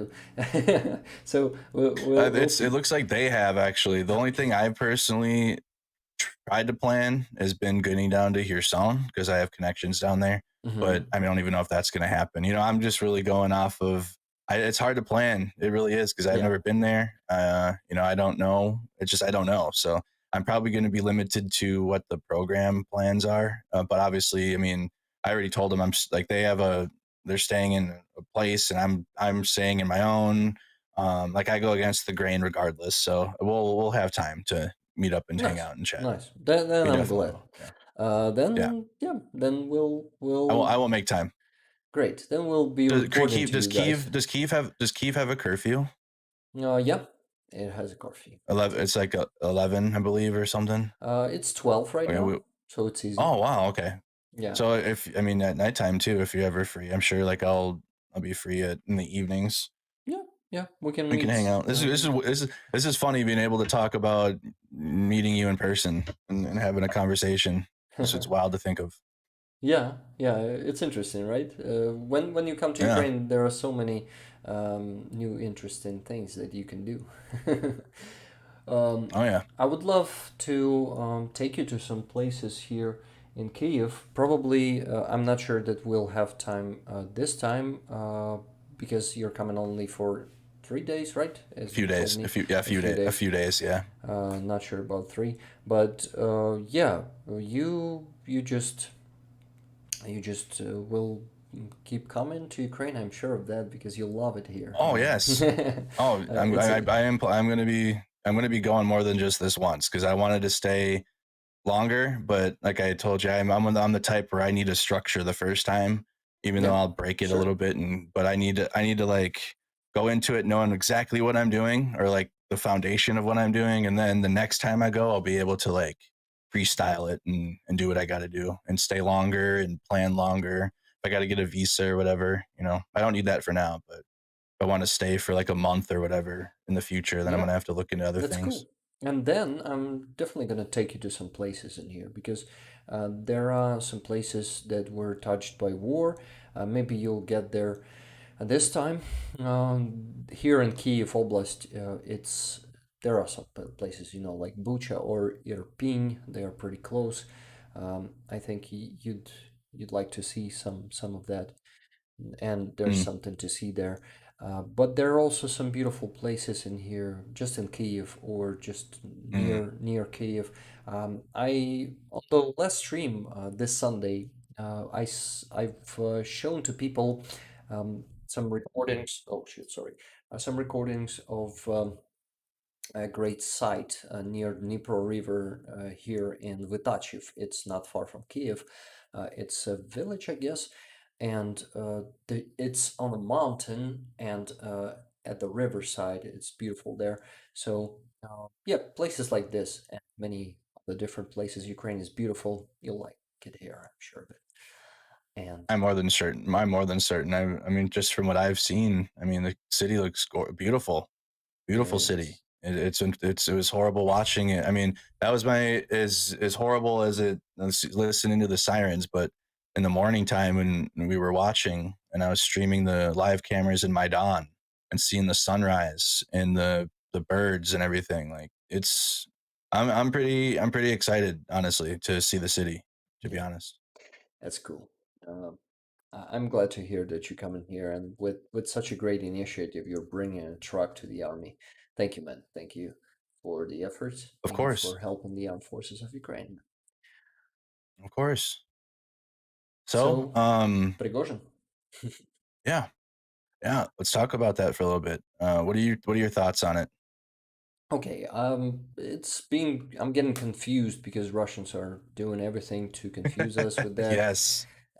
Hmm. And everyone, there are a lot of versions of theories. First, I thought that it was totally staged. Now I'm in a doubt because we gotta see. I won't be even speculating right now because it was ridiculous how they flushed it into the toilet in the end. How Uh, Prigozhin just said, "That's it. That was the plan." Dude, the plan to shit yourself? What are you talking right. about? Sounds like as is Russia though, right? It sounds like it's par for them. Like do an action and then fuck it, we'll figure it out later, or Yeah, we'll do this. We'll do this thing and then we'll react to it and figure it out. But then frame it as some grand conspiracy, or like yeah, some like it was all according to plan type shit, right? yeah, yeah. Typical Russia. But Yeah. I also Tip is think, yeah. It seems yeah. yeah, Go tell ahead. me. Oh, you're on track. I think you're on the same. You're literally the same thought process you have is what many Westerners have. I mean, we have less information than you do, and your experiences and the fact that you're confused on it. I mean, just watching it, and I get it, and I saw the theories of maybe they're just moving Prigozhin from Donbass to Belarus, but the way that Prigozhin, it was literally mad, like actually mad at Shoigu and Gerasimov, wanted them to be done, framed it as, oh, it's just a protest, it's just a demonstration, but they killed Russian pilots and downed helicopters, Oh and yeah, Putin thank made you. us Putin, yeah, Putin did his speech. He's done two speeches on the topic now, two of them, and he's meeting with soldiers today. Apparently, I don't know what the Kremlin's doing something in front of soldiers today, I think, or Yeah. whatever. But the way it just did not, it was just not a what people were trying to frame it as. Those conspiratorial brains saying, "Oh, it was just a move to get Prigozhin to Belarus." Nah, it was they. No, it wasn't. He was mad. He is not. He was mad. They were shelling him out there because the Ukrainians are on the flanks of Bakhmut.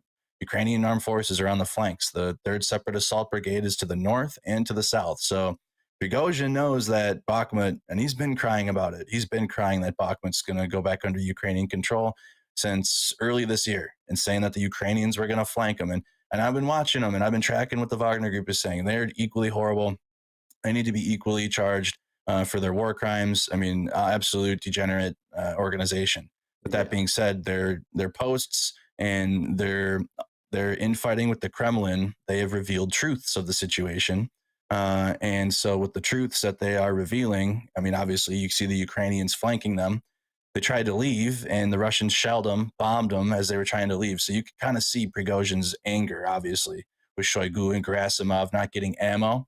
But also, just to spin you guys even more, with that, there's reports that Prigozhin was getting the ammo he needed, and they were selling it off like black market shit. Like they were getting what they needed, but Prigozhin wasn't giving it to his men. He was like arms dealing it out and stuff. It's just like an onion layer of toxicity, and then Oh you try yeah. to react to it and you try to react to it and analyze it and say this is what's going to happen, but the Russians don't even know what's going to happen. Where is Prigozhin? Is he alive? He did a voice memo yesterday, but we don't even know if the dude's alive right now. Okay. Could have I've go heard ahead.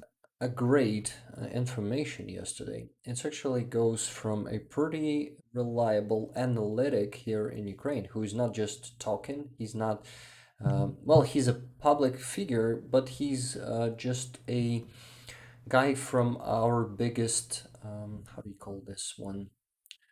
Voluntary organization who, Mhm. yeah, they have you heard of it? Save Life Anyway, or probably the second one, Come Back Alive. I've heard UA saves. I don't think, or something like No, that. I don't okay. think I've heard that specific This is organization. okay. This is the biggest fundraising organization here in Ukraine who actually give a great help to Ukrainian army. They buy huge amounts of equipment. For example, if they are sending trucks to army, they send not one or two, they send 130, 150. You can imagine how big this organization is. They've been buying Yeah. Bayraktars, they've been buying mortars. They are the first organization here in Ukraine who is actually providing army with weapons.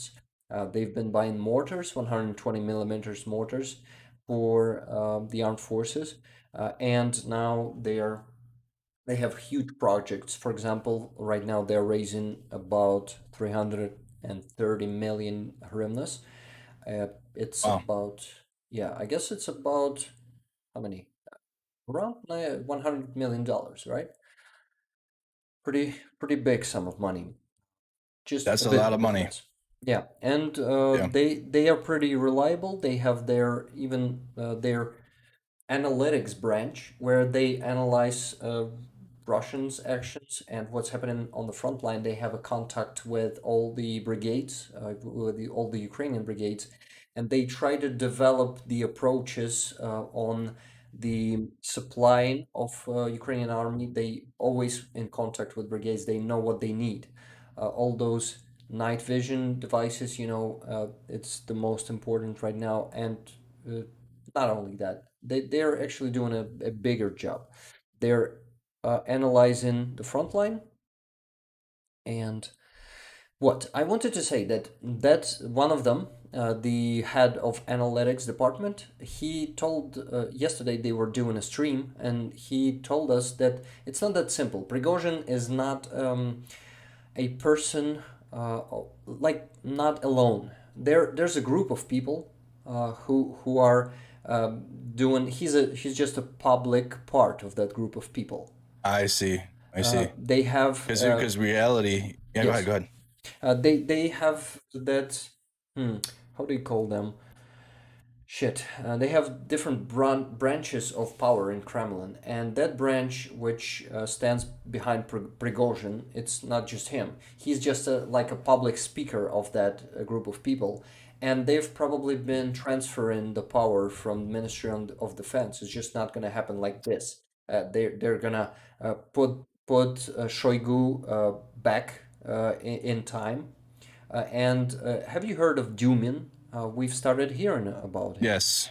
And Yeah. he's probably behind Prigozhin and probably, or Prigozhin behind him, who knows.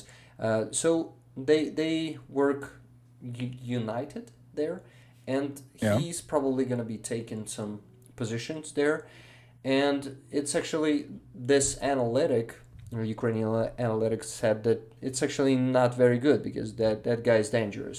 And a lot of people there in Russia who are not publicly using their status as Prigozhin does, they are actually fighting for the power, and some names will be popping up after this coup, like demo coup. Of course, it was not a coup; it was just a demo.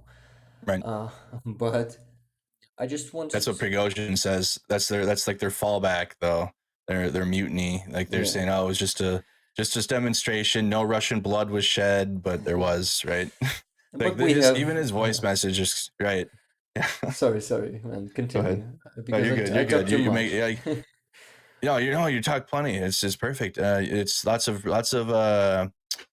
contradictions just even within his own voice message about what happened and what we saw happen. So, I mean, the Hmm. information space around it's confusing on purpose. Obviously, Russia, you're not going to get anything reliable, nothing from their official sources, nothing, never. You will never get anything reliable. So it's just one of those. Well, something toxic in Russia again. Back to what Ukraine's doing. Honestly, that's my energy about it. Like it was, Yeah. oh wow, because the same thing with the incursion into Belgorod from the Freedom of Russia Legion and the RDK. I mean, it was Hmm. more like, well, it's Russia's problem. It's in Russian territory. Ukraine's focused on their territorial integrity and destroying the Russians off of their land. And the Ukrainian official sources were perfect that night with what was happening. Just we are watching. We're gonna see what happens, right? That's basically all we can do is just watch and see what Hmm. happens with them, and You're then right. any truths that we see with our own eyes and we can see, you're gonna have to trust your own gut. You're gonna have to trust your own eyes and challenge the misinformation. That's basically it. Because anything from them, you're not gonna get any source from Russia that's like this is what's happening. It's always going to be propaganda and the opposite of what's actually happening. Yeah, you're totally right, and we just have to wait for some time and to see what Yeah. happens. But I must say that this coup or unsuccessful coup, call it as you want, uh, it showed one thing that Putin is weak, Yes. and Very weak. it's easy. It's going to be easy to come to Moscow pretty quick, and it's going to be easy to take the power if you have enough resources and soldiers and equipment. So this is just the first time. This is going to be repeated. I'm sure of this, and this will be. Uh, this is the beginning of the end of Putin, even if he's trying to show to his people, because all of these addresses that he's given after the coup Right. is trying to show that everything is under control and that that they are so united and they are so strong. Don't be fooled by that. They are not. They are really fucked up right now, and they're trying to avoid the consequences, but they won't because it's far beyond their reach to you know to influence this situation and to somehow save themselves. This is just a Absolutely. I process. mean, you saw that. right. You saw the Wagner group got right up to Moscow. Like they were right outside. They were tearing the Russians were tearing asphalt up. Their backup was how embarrassing that their quick reaction force, those QRF, was the Chechens, the Kadriovites, and they were stuck in traffic. Speaking Yeah. of traffic jams, you mentioned earlier, they were stuck in the traffic jam. They couldn't even go and save Russia. They couldn't even go and save Moscow. So, Yeah. and that was their QRF. That's embarrassing. And so, anyone that's watching, and not only that, but I mean, the Wagner group, they had what? Old Soviet machinery still. They had T-80s, but they didn't have anything, advanced from, that we have or anything. They just walked right into Russia, took Rostov, no problem. Took, how do you say Vorozhne? How do you say it properly? Voronezh. Voronezh, thank you. I was Voronezh, saying it yes. wrong for days. Voronezh. Yeah, they were able to do that, and then they were marching to Moscow, no problem. So, and then yeah, incredibly weak. Like I said, at least from watching Putin over the last year, when he's trying to project strength, at least from my opinion, from what I've seen, Yeah. it's nothing but lies and gaslighting and 1917 and 1945 and propaganda. But Yep. he was like he seemed scared, at least to me, when he was the first address, and he just didn't seem like himself. He's like talking direct and saying what it was, and lip was quivering, eye was quivering. He just didn't look like the same relaxed, egotistical Putin that Yep. when he's trying to project strength is what he does. Yeah. We know, we who don't, Mm, who are not fooled by him, we know that he's not a strong leader as Russians call him. not at all. He's a weak, No. little, scared man, a pathetic, despicable, who is actually, um, who's actually okay, whatever. He's the biggest war criminal of 21st century, and Facts. he deserves something terrible to happen to him. Something worse than death. This man, Eternal, small pathetic eternal, man. never rest. No Yep. rest for eternal. Just yeah, Yep. it's horrible because this is a commonplace for Putin and invading neighbor countries and genocides. And like you had mentioned earlier, and to cap it all off, and the reason why we're supporting Ukraine and the Ukraine aid, and why we aren't accepting a peace right now in terms of just stop the hostilities, because that Yep. would mean Russia gets to keep Ukrainian land, and that land that they've taken, they would hold it. Like that is absolute nonsense, and we cannot support that. We can't Yep. support a Putin peace deal in which they keep Crimea or any of the occupied land that they have taken illegally through invasion and genocide. The peace is to either Russia leave, like if there could be a Western leader that talks to Putin and says, "Hey, get all your troops out before all y'all die." That sounds like a good peace deal. Or the Russians are going to get destroyed on Ukrainian land from the Ukrainian armed forces. Like that seems to be the peace deal that Russia's going with, and the peace will be through superior firepower Yep. and destroying the Russians on Ukrainian land, and that's Russia's choice. They could leave, they could pull their troops out. I mean, clearly you saw how quick and easy it was for the Wagner group to get up out of there and get into Russia, and do the same thing with your Russian soldiers. Yep. And we've seen the peace that Russia offers in 2015 and Exactly, after that. exactly. So it's all obvious to us. Really happy that the number of us is growing, the communities. That means more people around the world knowing the truth, and I guess it's the most important right now. Absolutely. All right, Betty. So one last time before we go, just say where your fundraiser links are and what you're doing for your fundraising. Okay, I will say that after you finish your stream, I will be continuing my for 30 minutes, and I will really appreciate everyone who will come to I'll from your redirect. I'll stream. redirect them. I think.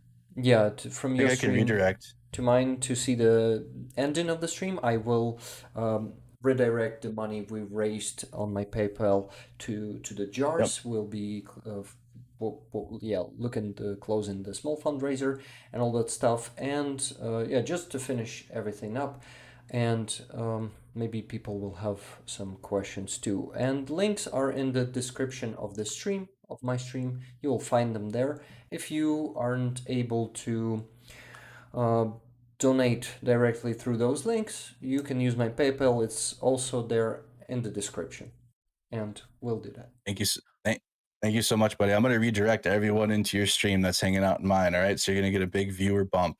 It was so nice Thank you. talking to you. I wish we had more time. I plan to talk to you when I get to Kyiv. I just got to go. Yep. I got shopping to do and things I got to get done before I leave here. So Well, excellent conversation. Thank you so much. yeah, Go ahead. I totally agree. I thank you for doing this great stream today. Nice to meet you, Andrew. And I will say I see you soon. I will see you soon. And Absolutely. Slava Ukraini. Absolutely, buddy. Slava Ukraine. Thank you so much. All right, you guys. That was an amazing conversation with Rick. I never talked to him before. I go into these discussions. I don't have anything written.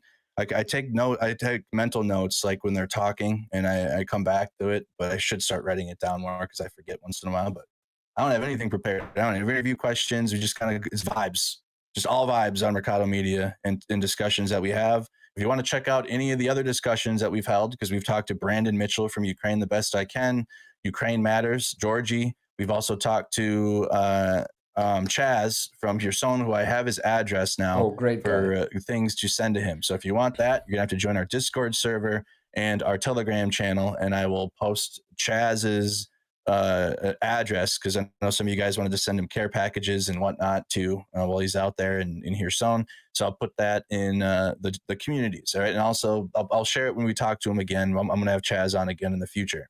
So thank you guys again. Tonight is softball night. All right, I want to let the viewers know now. I have softball at 6 and 7. I will post on Telegram, Discord, and Twitter to let you guys know. The stream tonight, the war stream, will be at 9 o'clock.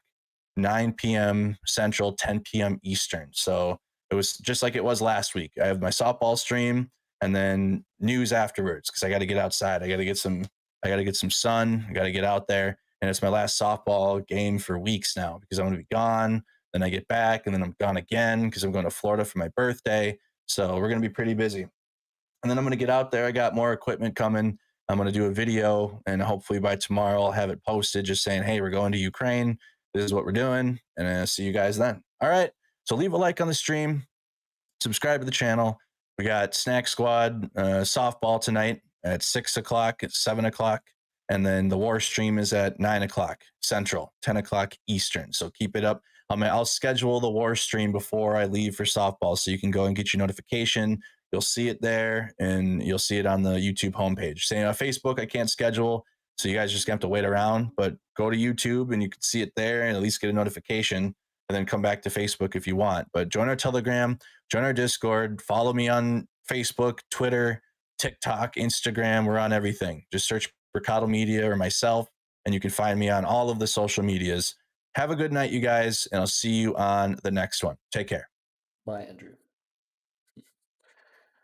I guess I should have turned off the two people scene, but I just wanted to listen to Andrew. Sorry, guys, but I guess it's okay, right? So say hello. That's how it's done. You can actually raid. I didn't know that you can raid on YouTube to redirect people from one stream to another. That's cool. That's cool. I need to learn how to do that to maybe raid some channels. Thank you guys. Thank you, Cinnamon. Also, Cinnamon, I see you say that I nailed it as usual. Thank you.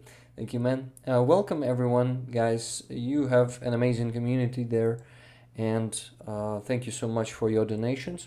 Thank you so much for your attention.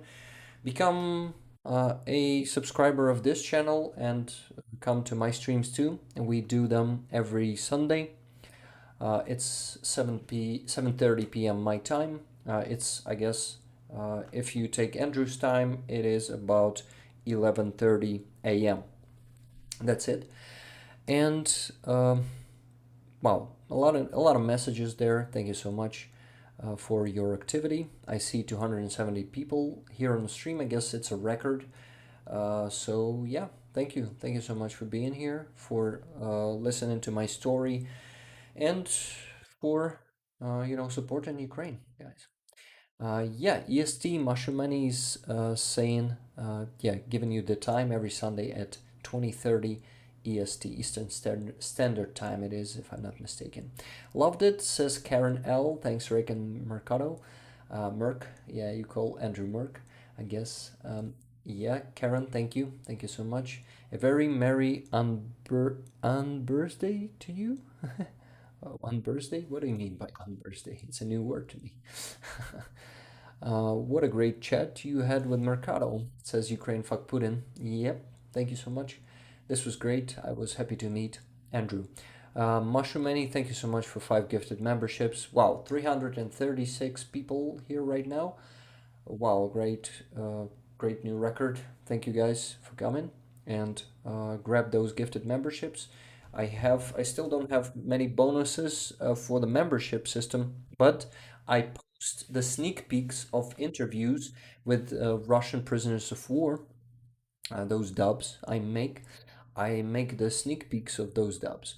Also, Nils Adam just gifted another 10 memberships. Thank you so much, Nils. Very appreciated. Um, okay, so we also talk here about Ukrainian culture, usually about the news, of course. We discuss them. We watch some memes also of this war. The dedication is to help Ukraine win this war, especially against Russian propaganda around this world. This is why this is why we do a lot of stuff in here. And please also like the stream because it helps with engagement. It will attract more people to the stream. So I see 245 likes right now. Uh, we can definitely do 400, guys. I'm sure of it because some of them likes were forgotten, right? That happens. So 5 more gifted memberships from Rick Sanchez. Thank you so much, Rick. It's a second Rick here we have. I don't remember the third one. Do we have a third Rick here? Maybe some new Rick came from Merck's channel, guys. What do you say? Also, Benny Verhoeven just become a javelin. Thank you so much. The membership system is here on YouTube. I really appreciate you guys becoming members and gifting the memberships. It will help me to make this my primary job and to bring you the dubs of yeah the dubs with prisoners of war, with Russian prisoners of war, more often, like not once a month but maybe once per 2 weeks. I'm trying to grow my team into something bigger and to make people um, to attract people to help me with making subs. Of course, they must be only Ukrainians for that because you need to know all those aspects of the language. And yeah, my team is growing bit by bit, uh, but by supporting this channel with memberships, you also support me in my efforts to make it bigger and to do more content.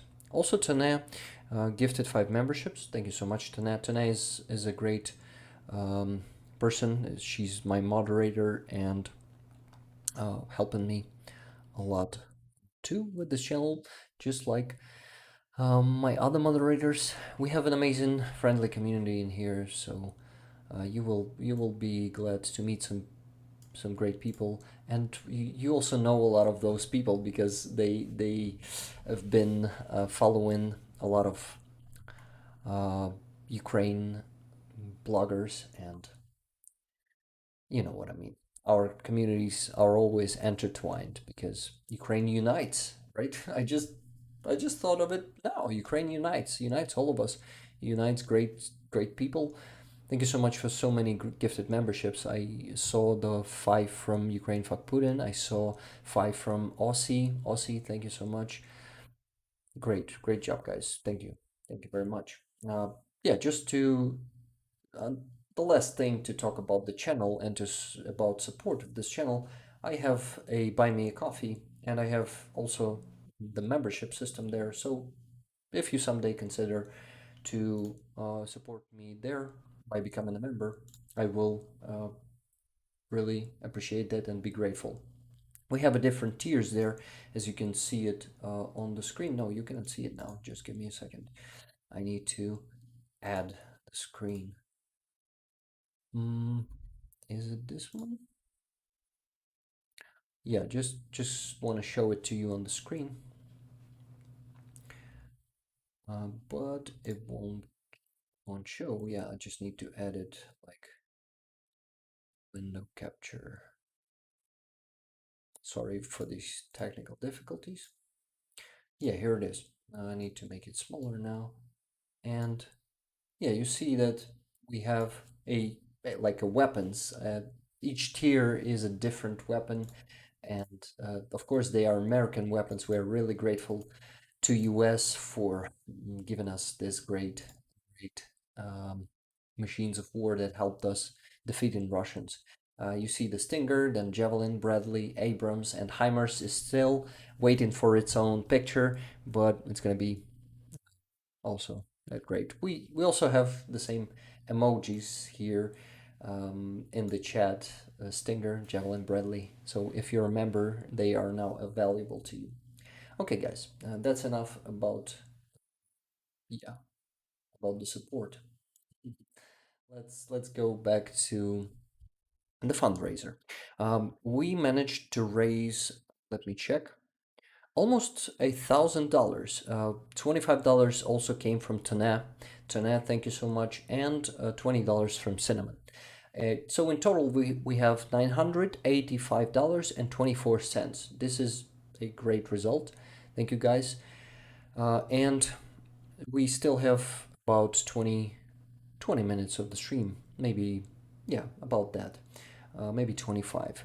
So maybe we'll still get some donations for the truck, and I am still not transferring the money to the fundraiser. What I wanted to show you guys is a great, by the way, Jet, I saw you there in the chat. Sorry guys for missing all the messages today. I try to communicate with chat all the time, like 2 streams before this one. I tried to read every message and it took me 1 hour and a half to get to the bottom message.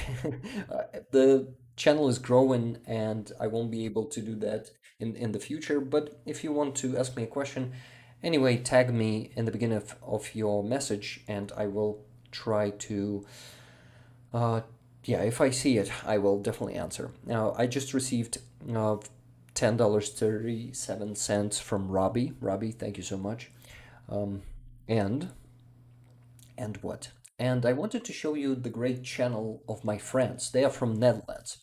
Their names are Frankie and Cohen. They have been traveling to Ukraine. They are currently in Ukraine, in Kherson region. What they are doing? They are bakers, and they are doing, they are feeding people for free. They have their own voluntary organization that is called Frankie and Cohen Into the Breach. And these guys been traveling to Ukraine every month, feeding people on deoccupied territories. They are just amazing. And let me show you their channel. Frankie and Cohen. Come. Frankie, no, not this. Let me check it through my channel. It's going to be there somewhere. Yes. So Frankie and Cohen are here, and we actually can watch one of their videos, one of the latest, how they're being there on the occupied territories in Kherson this time. So they're currently there, and the one that's been posted 5 days ago, I've seen it. Let's watch it real quick. Ja, wie had dat 9 jaar geleden gedacht? Ik kan het zelf haast niet bevatten, maar we zijn nu bijna in Kherson. En ook op dit moment wordt de stad beschoten, want die wordt continu beschoten. Aan de andere kant van de rivier zitten de Russen. Wat ze vernietigen, Sauda. We rijden nog steeds achter onze begeleiding aan. Weer een blokpost. Maar we rijden nu Kherson in. Deze mensen die hebben ons de route getoond. Zij helpen ons echt heel heftig om hier te zijn. Ja, het is nu best wel This is Colin. spannend. Ja, Frankie het, heel dichtbij. we gaan de vriendjes pak het beste ook aan. En ze zijn er klaar voor om ons verder te brengen. Dus hier in Gerson zijn wij verplicht de vesten aan te houden. Ten alle tijden. En we gaan nu onder begeleiding worden wij naar een locatie gebracht waar wij friet en snacks kunnen bakken. Their truck, food truck. Zit het tak daar? Dat gaat zo daar. They serve fries and Dat is het centrale plein. En daar hebben wij op de video gezien op de televisie they're toen. actually Met de cutlets, bereiding. just Zo dat? such Lekker a is een long versje. one. Lekker is een Kind of versje. a hot dogs. I don't know. Vol gaat Still door. don't know Ik kijk niet how dat we they're heel veel filmen called. toe komen. We gaan knallen. Ja? Doorknallen. Hoppa. Ja, een uurtje aan het bakken. These guys Heel rijtje met are mensen gold. al. En je blijven maar Are komen. one of the kindest people I know. I met them in person here in Ukraine. Slaan we ook We actually did a show together. We gaan nu zo dadelijk afscheid nemen van onze security. Die gaan ons wel nog even wegbrengen naar het blokpost. En See in the centrum van police. Gerson. Police Alexander, is assisting them. спасибо. Завтра меня встретиться. Morgen hebben we weer afgesproken met dezelfde mensen. Dus дякую. Дякую. Kuntje ook bedankt, jongen.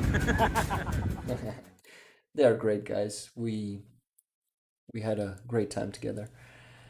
By the way, Niels, Adam, thank you so much for another 10 memberships. Guys, I hope you liked what you saw on Frankie and Cohen's channel. They're traveling Ukraine right now, feeding people for free. I just wanted you to know them. Their initiative is supported by the people of Netherlands, but I mean, support financially. They have a lot of donations there, but I want to also support them with you knowing them. So please follow their channel to see some great updates. And they're also doing streams with me. But they're having a summer break for now, and they will be doing those streams after a break in September again. So I'm gonna send it, just give me a second, I'm gonna send it to the chat, the link to their channel. Oh, the link to the video, but it's gonna direct you to their channel too. So yeah, follow their channel, subscribe, I mean, and you will have some great time. I also have here the patch of Frankie and Cohen. They have this exclusive patch, only I guess 200 of them, of these patches. You see it says Frankie and Cohen Netherlands, and there are two flags, Ukrainian flag and the flag of Netherlands, and our Ukrainian coat of arms in here. And the coat of arms of Netherlands, I guess. Hey Rick, why? Oh, that's much better. Okay, this is it, Frankie and Cohen, great guys from Netherlands who are supporting Ukraine with a lot of stuff. So about the show we've been doing together, I'm gonna tell you, I guess later, probably on the next stream, but this will definitely be worth to attend in September. So keep that in mind. It's still 2 months until that, but we'll do the second season, and we'll talk about Ukraine, and we talk news there. We meet some great people there. For example, Andrei Siromacha, the soldier of Ukrainian army who is currently on rehabilitation there in Netherlands. He lost his leg and arm fighting for Ukraine, and I met him, that amazing, inspiring person. I met him on Frankie and Cohen's show. They've introduced him to me, and we did a stream together. So you can go there in the backlog and watch that interview with Andrei Siromacha, his name is. He was on the stream today. He was chatting in the beginning. Andrei, are you there right now? We love you, and we wish you to become a president of Ukraine as you wanted. I also received a donation from OCT, $16. Thank you so much, Aussie. So we currently reached crossed $1,000 breach. Great job, everyone. So it's currently $1,011.60. Great job, guys. So what else? Great stream, Rick. Thank you. Have to go back to work. Have a great day, night, everyone, says M. Swartz. Thank you. Thank you very much for being here. and supporting. Okay, Rick, many says, if Suzanne Kniffen sends 100 with Buy Me a Coffee, can you redirect that to the fundraisers? Of course, but it's gonna take time. You see, Buy Me a Coffee gives you the opportunity to withdraw money only once a week, so it might take time, and by that time, the fundraiser might be closed already, but we can donate it to the next fundraiser, right? So tell me if you like it like this. I will definitely redirect them to the fundraiser if you do that. If you send money to the Buy Me a Coffee. Thank you for pointing it out. Um, Many, yes, many. Thank you for pointing it out. And I also thought about something that I need a pee break, but I also need to finish the stream, so still. I will still do what? I will still sit here and finish the stream and then I go pee. Um, okay, so guys, I feel like I'm missing something important. Let me check. Oh yeah, I wanted to tell to all the new people that we have a great Discord channel and I have an exclusive dub there. Exclusive dub with what? I have an exclusive dub with a Russian prisoner of war that's not posted on YouTube. So if you want to watch the exclusive interview dub, you can go there to exclusive dubs channel, um, not a channel category, probably, right? And watch it there. It's posted there. So if you're looking for some more um, prisoner of war dubs that I do, go there and check it out. Follow our Discord community. I also have a few coffees on Buy Me a Coffee. So let me check it and thank you guys for that. Am Swartz and Yuki Roma bought 10 coffees. Just stopping by to say hi. Good luck with the fundraisers today, Rick. Thank you so much, Yuki Roma and M. Swartz. Thank you for being here and for 10 coffees. Thank you, I appreciate that. And also, Misty England bought 5 coffees. Fantastic job. Thank you for what you do. It is important. Thank you so much, Misty. I appreciate it. Also, 25 coffees from. Wow, that's a big comment there. Let me read it. Rick, thank you for all you do. I donated $100 to you when you were on the shills, but I don't remember how. I cannot use PayPal. What is another way I can contribute to your fundraiser where you get to keep the most? I would love to donate $50 toward that.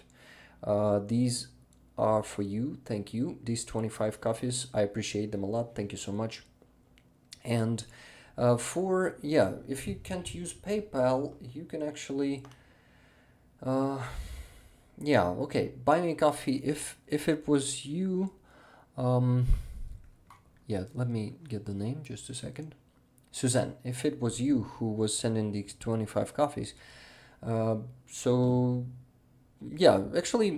damn it, buy me a coffee takes a bit, like 5%. So I can actually be redirecting that to the fundraisers, but unfortunately PayPal is still the best option for that. Someday I guess I will be able to use, I will definitely try to use the donor box to donate directly to those jars for the fundraisers. I'm not sure that I will be able to. I need to check it out. I need to make some fundraiser of my own and do that someday. I still keep that in mind, but what? But we're gonna figure it out.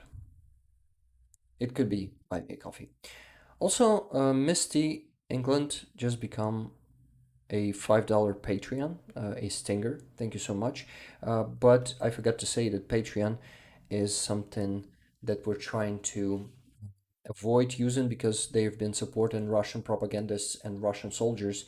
They haven't been deleting their pages when we Ukrainians were reporting them, because so they're kind of supporting the war. Patreon. This is why I'm calling to you guys to use Buy Me a Coffee. Of course, if you can use only a Patreon, that's okay, but resubscribing to Buy Me a Coffee will be really appreciated, because Buy Me a Coffee listens to Ukrainians and they block Russian propagandists and soldiers who are being there on Buy Me a Coffee.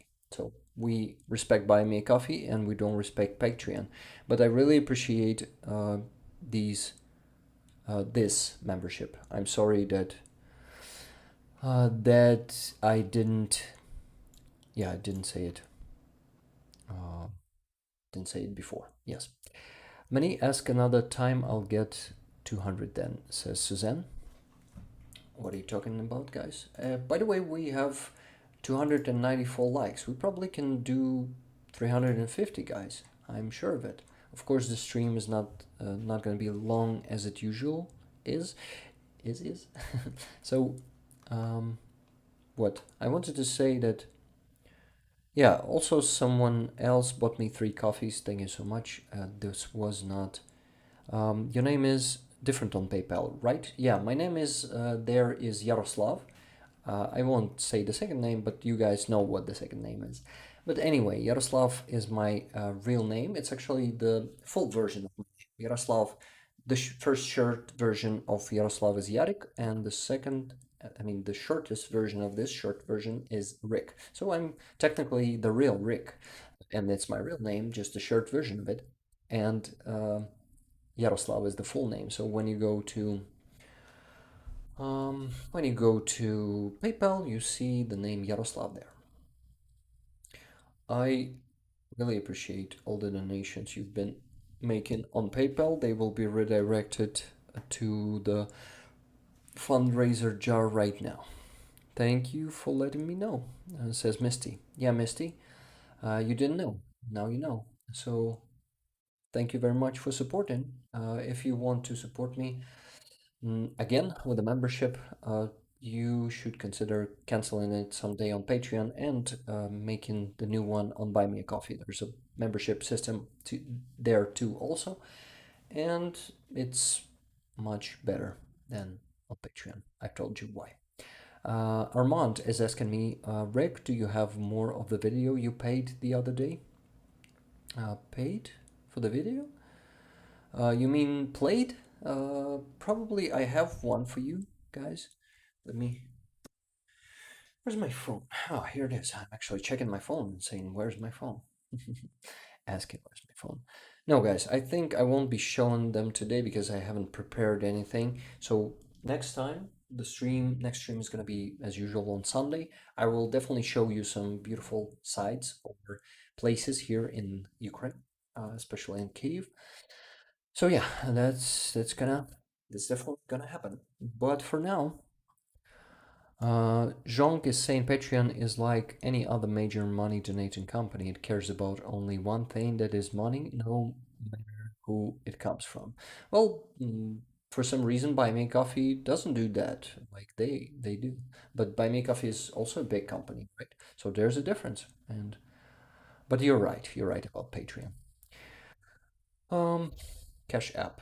Actually, it's not working in Ukraine, if I'm not mistaken. Cash App.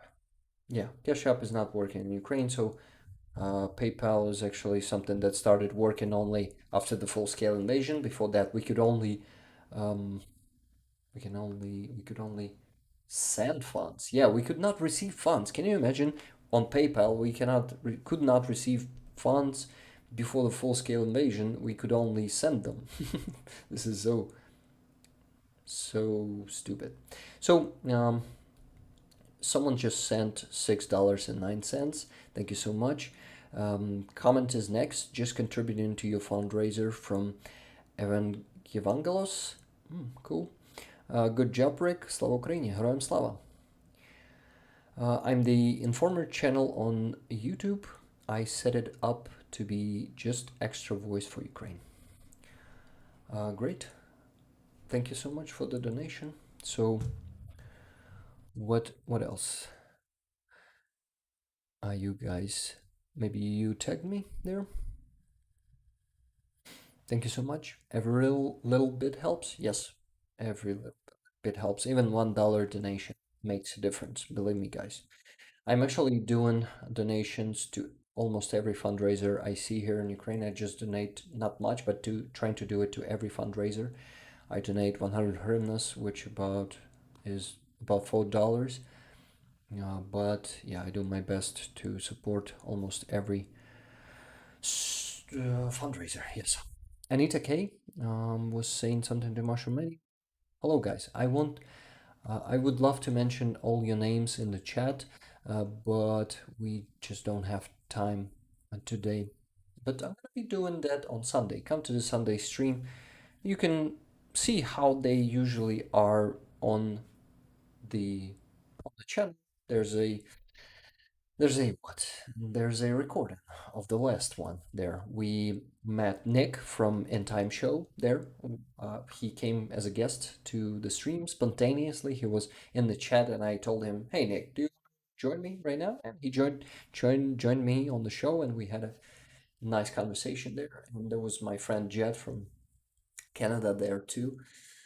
We had a great talk, so you guys can watch the recording. It was a great stream.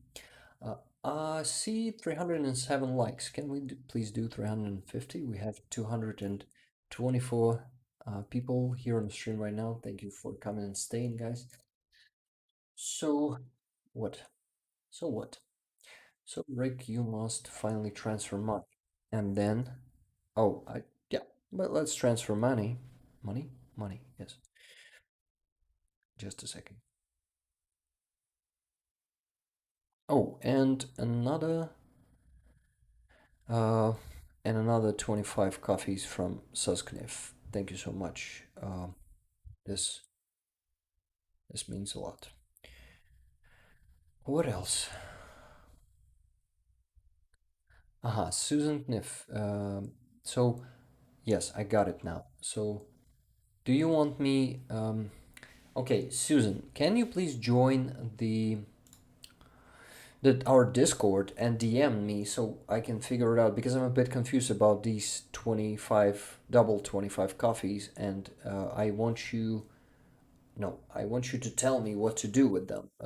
Should it be everything for fundraiser, but I guess it's going to be later because we need to do what? We need to transfer them to my cards, to withdraw them. Yes, that's the word.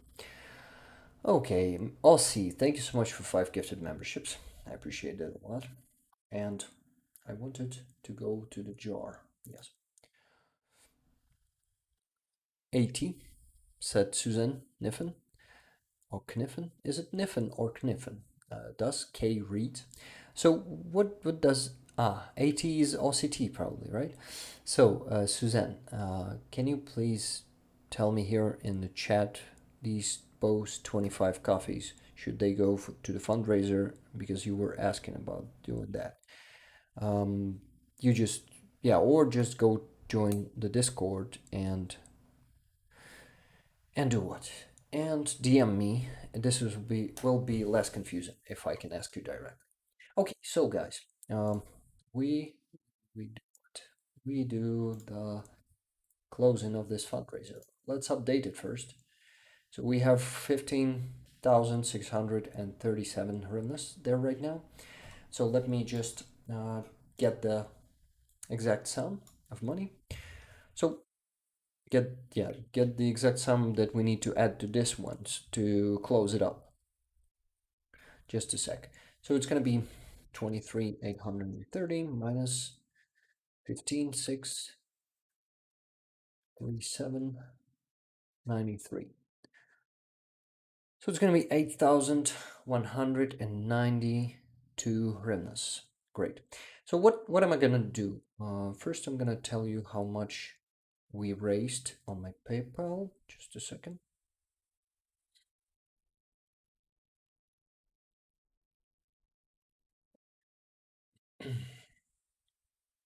Okay. Hey, thank you, Zhong, for gifting 5 memberships. I appreciate that. So we raised $1,017.69. I'm redirecting it to my card in 2 pieces. First, it's gonna be 500. Huh, it's updated, I guess.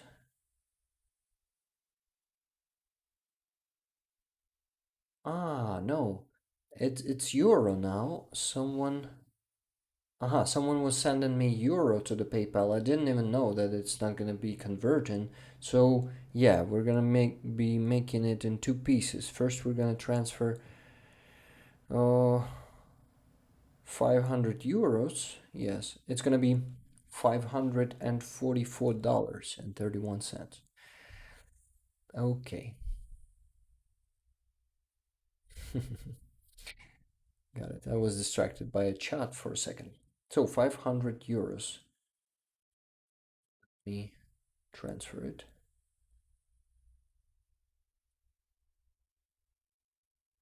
Hmm. I cannot actually transfer these 500 euros right now. I know what I have to do for that. Just give me a minute. I can transfer only dollars. It's a bit confusing, but we can manage that. Just give me a second. I'm gonna do a small adjustment. Yeah, I know what to do. How to transfer euros. I need to go to app settings and adjust it there.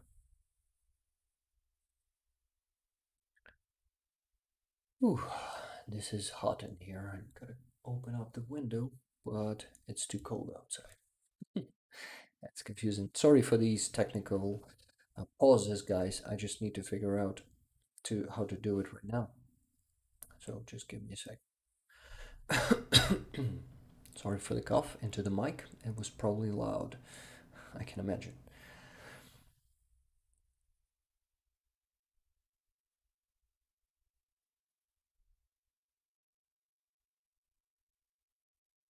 Okay.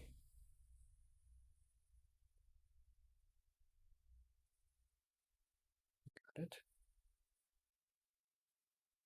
It's almost done. It was the first. It was the first time someone sent me euros here, so I see it's something new for me. But yeah, okay, I think I will be able to do it. Try. Yeah, nice. Then send in 500 euros first.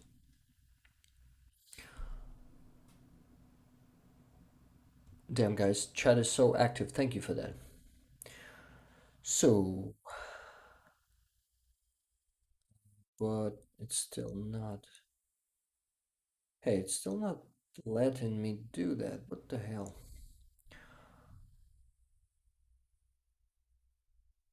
It still shows only dollars. Hmm. Ah, yeah, I figured it out. I didn't even had to add another card. Just a second, guys. I figured out I just need to check the not to check. Got it. I'm gonna do it now. Just a second. Ooh, so we're doing this. It's gonna be 500 euros first. Sending them to my card, and then I'm gonna do the. You know what I'm gonna do? I'm gonna send those money to the jar. So we need to put in the first jar, we need to put 8,192 hryvnias, but I'm sending 19,904 hryvnias to the card. It's 500 euros conversion. So yeah, let me check it.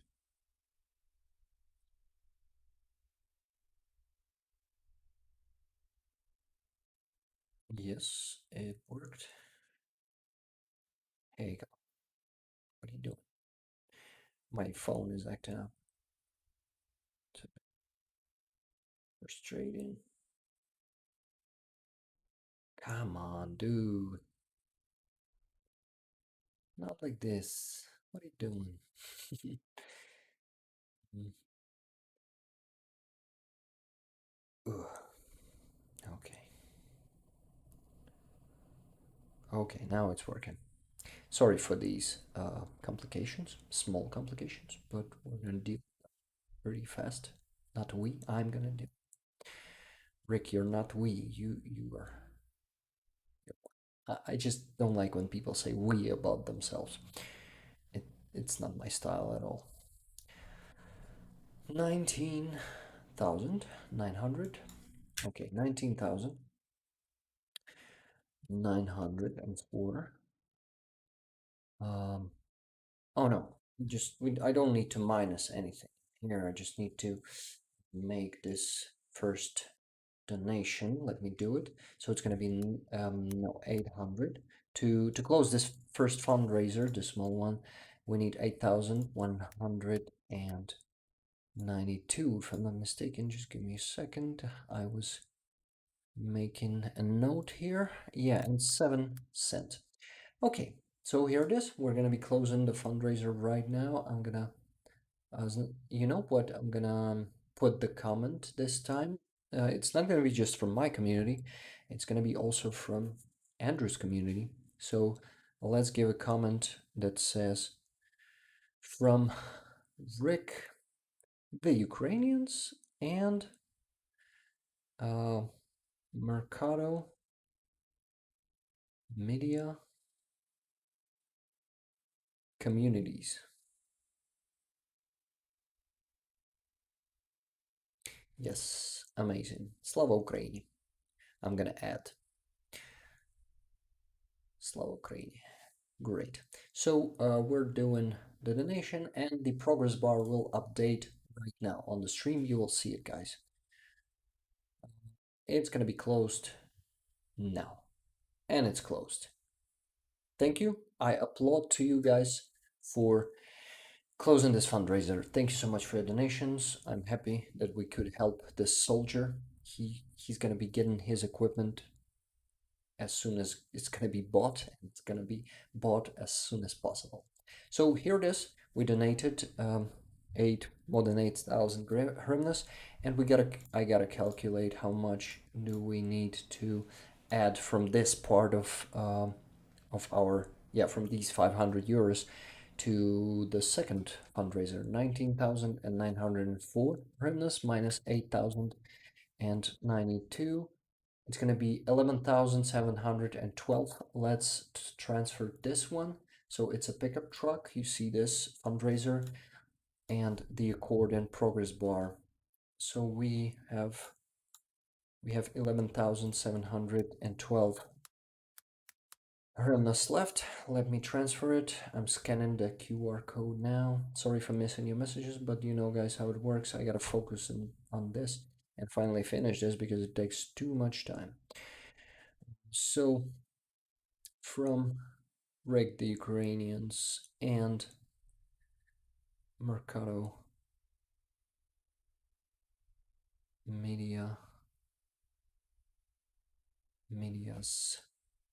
communities. Yes, Slava Ukraine.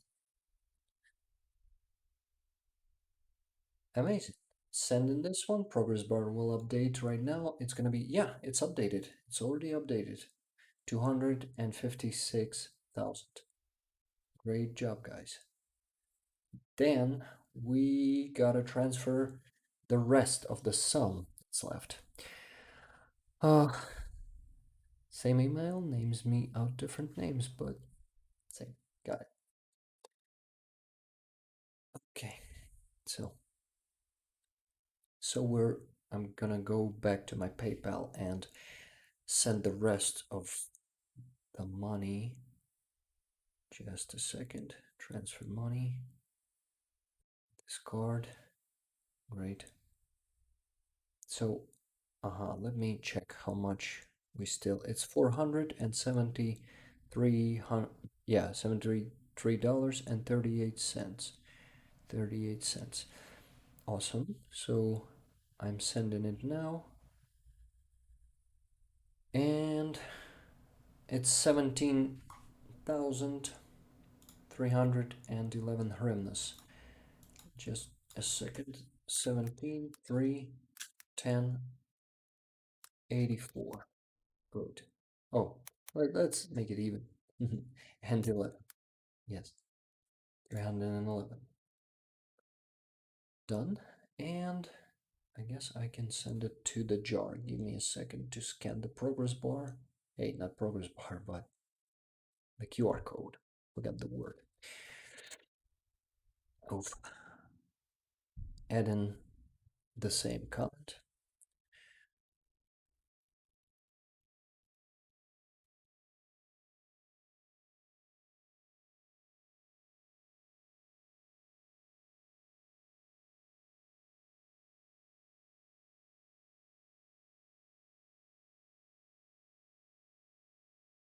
Yeah, sorry that it takes so much time, but Heroям Slava.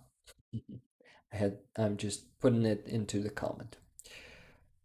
Heroям Slava. So plus 17,300. You guys see the progress bar just updated, so it's 273,000 and almost 800 revenues raised. Great damn result, guys. So it's only 9% left to close this fundraiser and buy the pickup truck for the soldiers.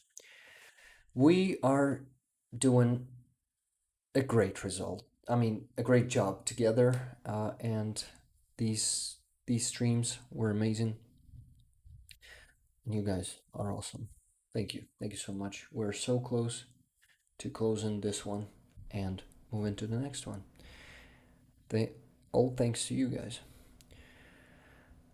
Also received another 25 coffees from Suzanne, right? It's Suzanne, not Susan. Got it. Okay, so guys, I need to go. I need to finish the stream. This one shouldn't be that long. I mean, no, it should be that long as it is now, but not that long as usual. So not 2.5. Oh, not 3.5 hours. Okay. Thank you all for being here today. I just want you to know that I'm really tired, but not this, that I'm grateful to you for all the efforts and for all the donations and for all the attention, for coming here today, for all the guys from Andrew's channel. Your community is great. I'm happy to meet you all. I hope that you like what you see here on this channel and come to the stream on Sunday. I will be happy to see you, each and every one of you. And I see your comments.